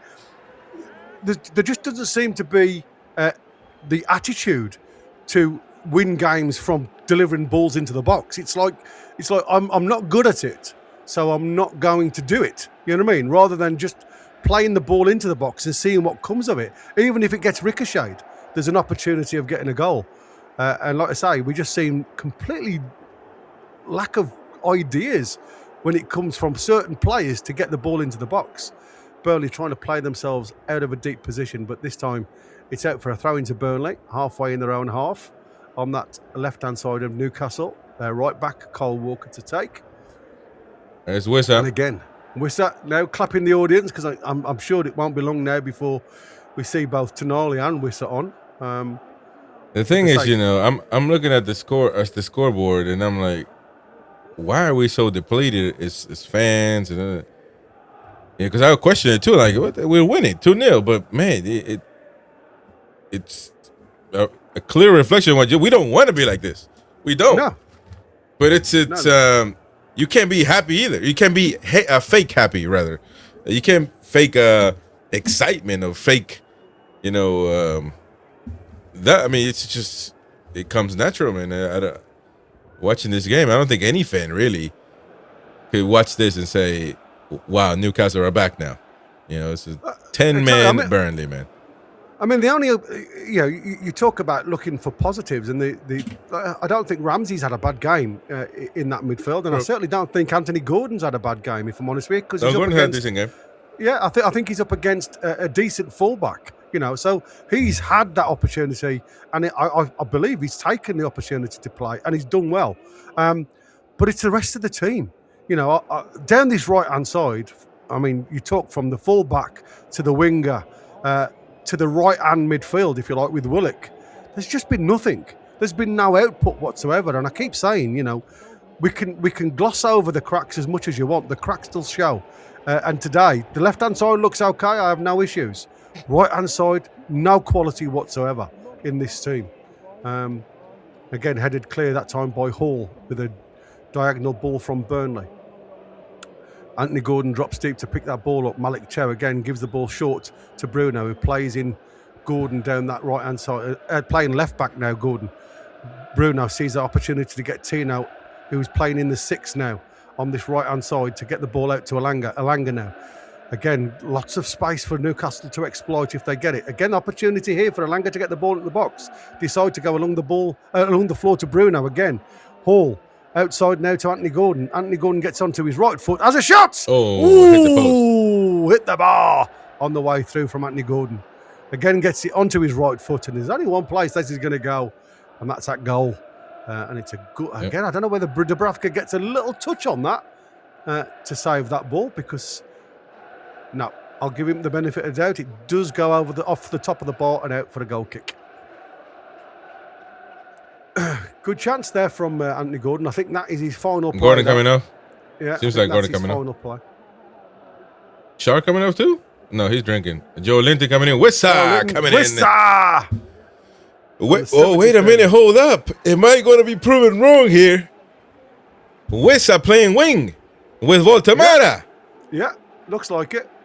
I'm loving it. Because I do want to see that combo. Yeah, you may get your best put Barnes team in. out. Yeah, we just got to put Barnes in. It's a 10. Alan Shearer. Alan Shearer, yeah, exactly. Wissa on the field of play. Wearing Alan Shearer's number. Yeah, indeed. So Anthony Gordon off. And like I say, Wissa on down this left-hand side. So let's see what happens. He does it for Congo every time. Yeah, plays well as well down that left. And by the way, last game for Congo where he got hurt, he scored twice, I think. Yeah. He's man of the match by a country mile, wasn't he? That's true. So there you go. We are, like I say, all back on with J7 in the midfield as well now. So it looks more stable. Well, no. Wissa looks in the middle. Oh, What's Wissa's Voltamara? yeah. He come off? I don't see Voltamara now, so maybe he did come off. He did come off, yeah, he must have done. J7 looks like he's gone out to that left-hand side. Oh, come on. That's an interesting one. We'll have to see what happens there. Because like I say, there's Joe Linton on for Gordon, Wissa on for Voltamara, yeah. So there is your changes. Oh, Voltamara's off. Yeah, there you go. Well, then, Yeah. I was going to be surprised if Eddie Howe kept... but so why is Gordon off? Who's playing on that side? Joe Linton. J7, yeah. J7's gone out there. What the heck is going on? You see, like, as you were saying earlier, Eddie does these things that... For what? I mean, what was unless I think it could be Ramsey, but again, this is what I said about continuity.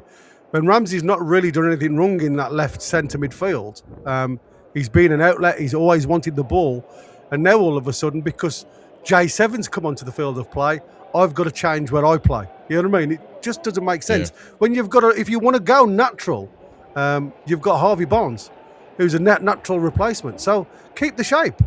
J7 doesn't have to come onto the field of play. It's just shocking, mate. It really is. And that's why I said you can understand why players get mentally void of confidence. Free kick from Bruno there, who's holding his head high up the field. It was Hugo taking a bit of a gamble there with Bruno. So, yeah, Newcastle have still maintained this 4-3-3. And like I say, it looks like Ramsey's gone out to that the left-hand side, vacating J7 to play on the left centre of midfield. Again, I can't see why. Doesn't make any sense. Dubravka with a long kick forward, aimed to that left-hand side, and it's Lewis Hall contesting the ball there with Walker, and it's given to Newcastle, the throw-in, deep in the Newcastle half. And just Lewis Hall doesn't look ill at all, by the way. Yeah, thrown into Bruno. Played back to Malik Chow, who's given him the angle to play the ball across to Ramsdale now. Ramsdale just eases the ball outside the box for Shorter onto, giving it to Tino now. Again, there's opportunities for Tino to run forward, but decides to stay and just give the ball back to Bruno. And again, not too bothered about that, because it's about controlling the game now. Ramsey now, back inside to Bruno. Gives it to Lewis Miley. Lewis Miley now, right centre midfield, plays it out to Elanga. Again, just trying to get the ball under control, uncontested here, Elanga. Bruno. Nice little triangles, but again, Elanga can't take that ball from J7. Gets it out to Tino, plays the ball centrally to Bruno. Divides one challenge. Plays the ball inside to Lewis Miley, who's, again, got 4 to 5 claret shirts around him. Into the Burnley box. Again, it's just cleared down the line by Cullen. That should come back to Newcastle on the halfway line. Malik Chow drops a shoulder. And again, keeps hold of possession that time from Malik Chow. Not being, like I say, he's controlled the game well for me, Malik Chow. Not being under a lot of pressure, to be fair, from Burnley. Yeah, no. But he's done well what he needed to do. Never looked as though he's going to be in any trouble whatsoever. Bruno outside now to Lewis Hall. Lewis Hall's got Ramsey if he needs him. He plays it inside to J7, who again tries to do the give and go, but that door is locked. J7 wins the ball back now. Ramsey on the edge of the box plays it into Wissa. And again, a give and go to Wissa's trying to give him the ball straight back, and Ramsey did a good run, but again it was just too far in front of him at the time and couldn't get it. So first touch, again it's just contested by Walker, who's too strong for Ramsey, and it's a goal kick to Burnley. Again, it's sometimes you've just got to be strong enough to spoil it, and that's what annoyed me against Tottenham when nobody competed Romero for the overhead kick. You know, you've just got to be out there and compete. If you compete and he still does it, then you take your hat off and you say, you know what, that was quality because you're stronger than me. But when you allow a player, you know, to have that time in the 8-yard zone of your penalty area, it's criminal, mate. It's dire. And again, you can blame as many players as you want. That all comes from that will to win the game. And it's just easy to pass on the buck to somebody else. Wissa again, not really muscled there, but he does win the ball back. Miley now. Miley gives the ball back to J7. J7 square to Bruno. Bruno again goes square to Tino, who's playing inside right position. Tino on the outside to Elanga. Elanga drops his shoulder into the box. Ooh, and again, it's headed. I don't know whether that come off a defender's header. I think it was. Esteve again puts his head to it. It goes towards goal. Dubravka has to get a hand to it and put it over the bar. That was a better delivery, if I'm honest with you. And that's what I said. You put it into the box, anything can happen. And like I said, that would have been would have been an own goal there, just from that one delivery into the box. And we're into the 81st minute, and that's the first real quality we've seen from Elanga on this right-hand side. Bruno again, teeing up this one, just kicking that worm's nest away. Fingers crossed it can get a delivery into the box. Ball comes in now, in swinging again. Dubravka gets a punch on this one. It comes out of the box to Tino. Halfway into the Burnley half. Tino's got time again to play a ball. He plays it square to Lewis Hall. Lewis Hall goes out to Bruno. Bruno plays the ball to Ramsey. Ramsey on the outside left position. Again, slips. And people are asking for handball there because he slipped on the ball, but the referee saying carry on. Bruno again now plays the ball square to Tino. Tino just looking up, playing the ball to Elanga. Elanga again just trying to get something to happen, but again runs into traffic. Ball deflects back to Tino. Tino puts it into the box. Headed clear by Burnley. And again, it's to safety this time. And it's, offside. There you go. Ball into the box. And it's offside. And it's offside. Same old, unfortunately. Like I say, one little bit of quality gets a corner. And then it's just, again, you're looking at the people in the crowd. None of them are really happy from what they're seeing, from what I can see there. Some are more bothered with what's happening on the phone than what's happening on the field of play. Proves what type of game this is. Ramsey now, inside left, got Lewis all on the outside, gives it to him. Hall plays the ball inside to Bruno. Bruno's everywhere, wants this ball. Plays the ball inside to Wissa. Wissa. Bruno. Wissa again now. Plays the ball back to J7. Moyley. Elanga. Elanga's got a chance to shoot. He does! Oh, just past the post. Yeah, what a bit of quality that was from Elanga. Shaping that ball to that far stick. And unfortunately, just didn't bend enough to get the ball on target. But again, you know, I'm glad he had a goal. Because I think that's all that Elanga needs now. He just needs a goal. Maybe to get him going. Unlucky that, to be fair. Really good shape on the ball, away from Dubravka. Just needing another 6 inches to nestle into that side netting. And he gets a handsome clap from Eddie Howe. It's the first time I've seen him do that, though, in 83 minutes, I should say. Ball over the top of everybody to Brozier for Burnley this time. Run clearance from Dubravka. Brozier now get an opportunity to go down the line. He's got Ugo with him. Challenged there by Cho, I think it was. And the ball's out for a throw-in. Oh, it was throw into Burnley then. I think Walker's going to try and hurl one in from distance. More or less in line with a penalty early for Burnley. Here it comes. Long throw-in. Again, it's not really that long. It's headed in the air by Ramsey. It's headed to the back of the penalty area for Burnley to try and keep hold of the ball. They play it back to Larson. Larson dinks the ball over the top. And that's again too heavy for everybody. And it's out for a goal kick to Newcastle. 84 minutes gone. Newcastle 2, Burnley 0. Again, Newcastle playing against 10 men in the second half. And again, still struggling to get anything going, really, in open play. Still look very void of ideas and play when it comes to open play. 2 goals from set pieces. Says it all this today, I think. But again, sometimes you have to win ugly and just get them points on the board. Shaw now.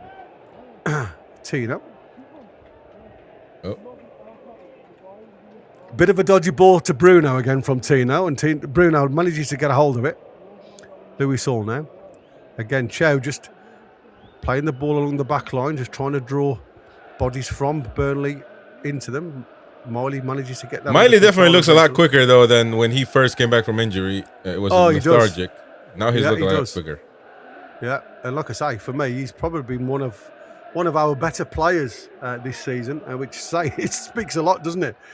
When it comes to having control of that midfield. Plays better on the right of the midfield, I must admit, in and out of the game. But you know what I like about Miley is the fact that he again wants the ball. He's not frightened to come and have the ball. Brozier coming off for them, and Brune Larson was his last effort, was over the bar. And we've got Fleming and Anthony coming on for them. So, and then another forward player enters the field with Fleming for Burnley. So again, Scott Parker not giving up on this one. He's still having a go. And like I say, Larson, who's been a little bit void of ideas, to be fair, in this second half especially, coming off the field of play. And again, Newcastle now, deep in their own half. Cheb plays the ball up to J7, goes out to Hall. Hall down the line to Ramsey. Again, nice give and go, nice triangles this from Newcastle. Now J7 on the left-hand side. Got an opportunity to put the ball into the box. Nearly behind the Burnley player, but it's headed back safely to Dubravka. Good play that from Newcastle down that left-hand side again.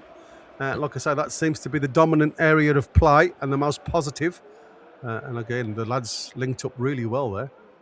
Burnley again playing the ball from the back. Walker plays the ball back to Dubravka. Dubravka now picks the ball up, gets it out of his feet, and just gets a ball down towards the halfway line. And Tino just puts a bit of muscle on that ball, and it's out for a Newcastle throw-in. Doesn't look like there's anything else happening. No. But I had to pick. I had a bone to pick with Kenny here. It says, "What true fan criticizes their team?" Are you serious? Are you kidding me, man? That's a poor comment there, man. That's poor. You gotta take a look at yourself on that one, man.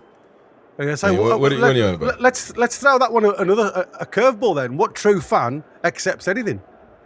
Exactly. What happened with Ashley? We should have just been happy with that. We should have just been happy. Why would you criticize? Yeah. I mean, it makes no sense, man. We've got an important couple of games coming, and that's what I said. Sometimes yes, winning ugly is good and getting the points on the board, but when you look at what we've got to come our way, teams like Sunderland aren't going to lie down and let you play. They are giving everybody a game at this present moment in time. So there's going to be a lot of better competition that we face going forward. So we have to critique it, because if we just accept it, then, we accept not getting anywhere this season. I don't. I want to see our team playing better, unfortunately. It's just not happening. And who do you put the blame on? The players that are out there, or do you put the blame on Eddie Howe? Because at this present moment in time, it doesn't matter who graces the field of play. You can't pass a ball 10 yards and there's something wrong. Burnley now playing the ball into the Newcastle half. They've got only 4 bodies forward, though, and literally all of the Newcastle players are now back in defence. Ball into the box. It's headed clear by Fabian Schär. Again, Burnley pick up that loose ball. Newcastle go into their familiar shape of a 4-5-1. Well, in a defensive mode. They still want to try and keep a clean sheet here at St James's Park. Tino now gives the ball inside to Bruno again, who gets heavily challenged from behind there. Bruno from Laurent. Not happy. Better not be no added time to this, man, because no melatonin needed after this.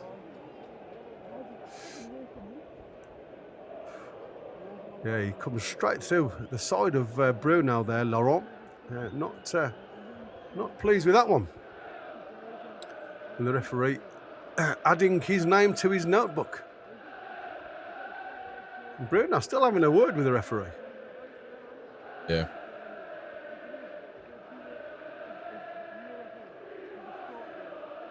Shaw now gives the ball back to Ramsdale. Out to that left-hand side. I remember when Burnley had 11 men, Ramsdale, we forgot about Ramsdale, but he was looking pretty shaky on corners and crosses. Now that Burnley lost a man, then obviously he's had a night off. Easily muscled away from the ball there. Yeah, Bruno again, just ball into the box, and there was nobody there, to be fair, for Burnley, and it's easily picked up by Schär and Ramsdale. Ball down the line to Elanga, who does well to flick on, but again, it's cleared long by Burnley, and it was offside, so the referees allowed the game continue. I think, how long has Wissa been on the pitch?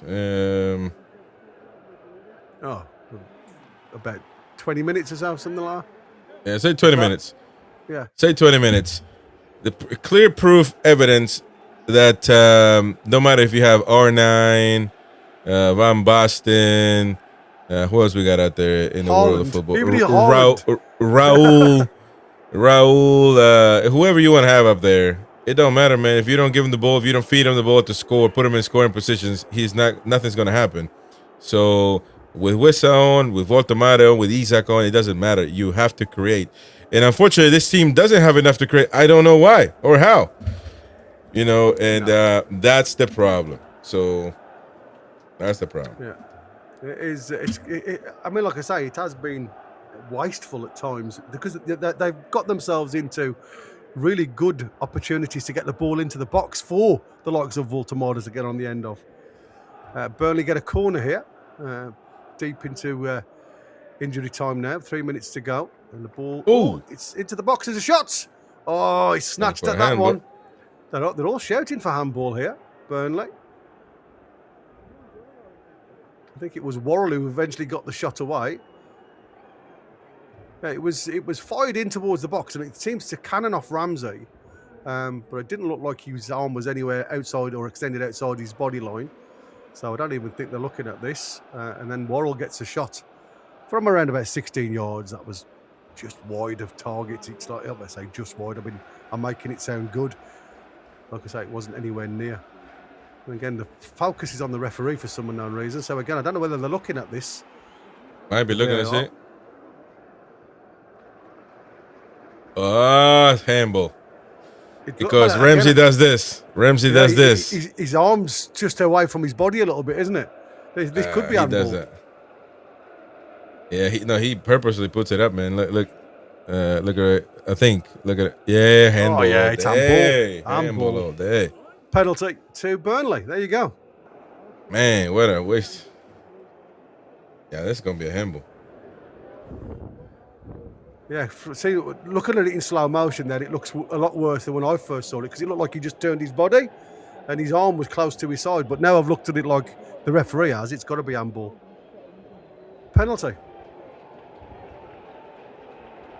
Newcastle 41 deliberately handles the ball. This denies a promising attack. My final decision is penalty kick and yellow card. There you go. Yellow card to Ramsey. Penalty kick and yellow card to Ramsey. There you go. Don't have to do that, though. It was out of instinct, man. But, I mean, you got to be more disciplined, man. Listen, just move your body to the side. Oh, yeah, that's... Now I've seen it like that. From when I first saw it through them bodies, I thought it'd come off the upper part of his shoulder and his arm line wasn't away. But now I've seen that. It's blatant handball. It's definitely a penalty. But again, this is what I'm saying. You know, Newcastle need 2 goals these days because they still, against 10 men, this is, by the way. This isn't against, Man City or Arsenal or Liverpool. This is against 10 men Burnley. Honestly, it's criminal sometimes. This game should have been put out of bed. Yeah, he's just come on the field of play, Sam. I'm going to say, likes to go down to his left-hand side as he looks to his right. So it will be Ramsdale's left-hand side. So let's see where he puts this one. We love our clangers, says Ashington. How anybody can be happy with this is beyond me, says Becca. So now they're coming in for what? Yeah, exactly. What is the point now? You don't even need to kill time, man. It's going to be over after this. Jesus. Fleming! Oh, yeah, there you go. Down to his left-hand side. He went the right way, but it was too good a penalty. Fleming gets a goal back for Burnley. And, yeah, again, I don't... Yeah.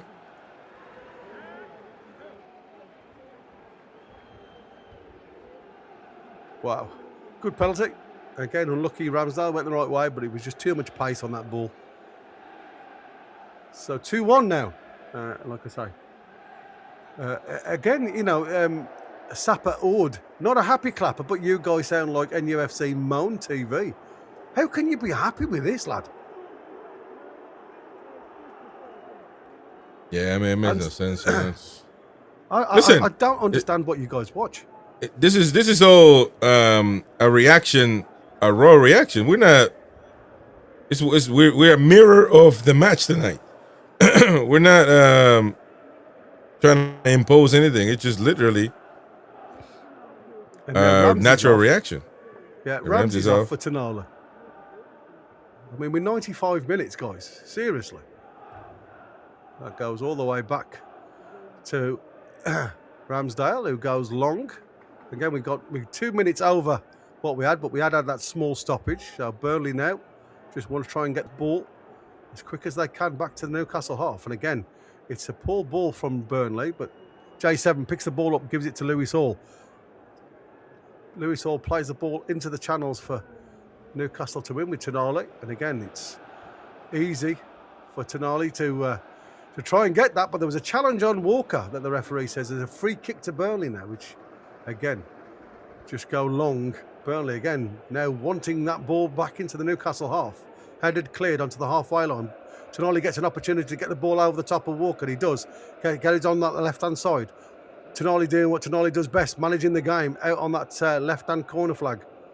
Again, allows the ball to go out of throw for a Burnley throw-in. Again, I'm happy with that. Go into the corners. Again, Burnley wanting this ball down the field of play really quickly. The ball has fallen with Malik Chow and Tino now just inside his half. Tino goes short down to Elanga, who again trying to be cool on the ball. Plays the ball inside to Bruno. Again, Elanga looking to get Wissa away. Wissa now. One-on-one if you play it square. Come on, Wissa. There you go.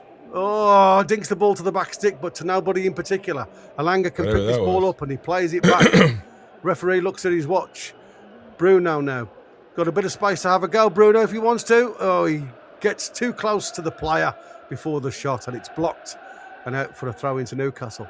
Everybody's looking. It's like everybody's just wasting time. And there was a great opportunity for Wissa to play the ball back to Elanga. And he doesn't. He tries to go on the outside and dink a ball to the back stick for Elanga to try and get on the end of. And again, it's just a wasted opportunity.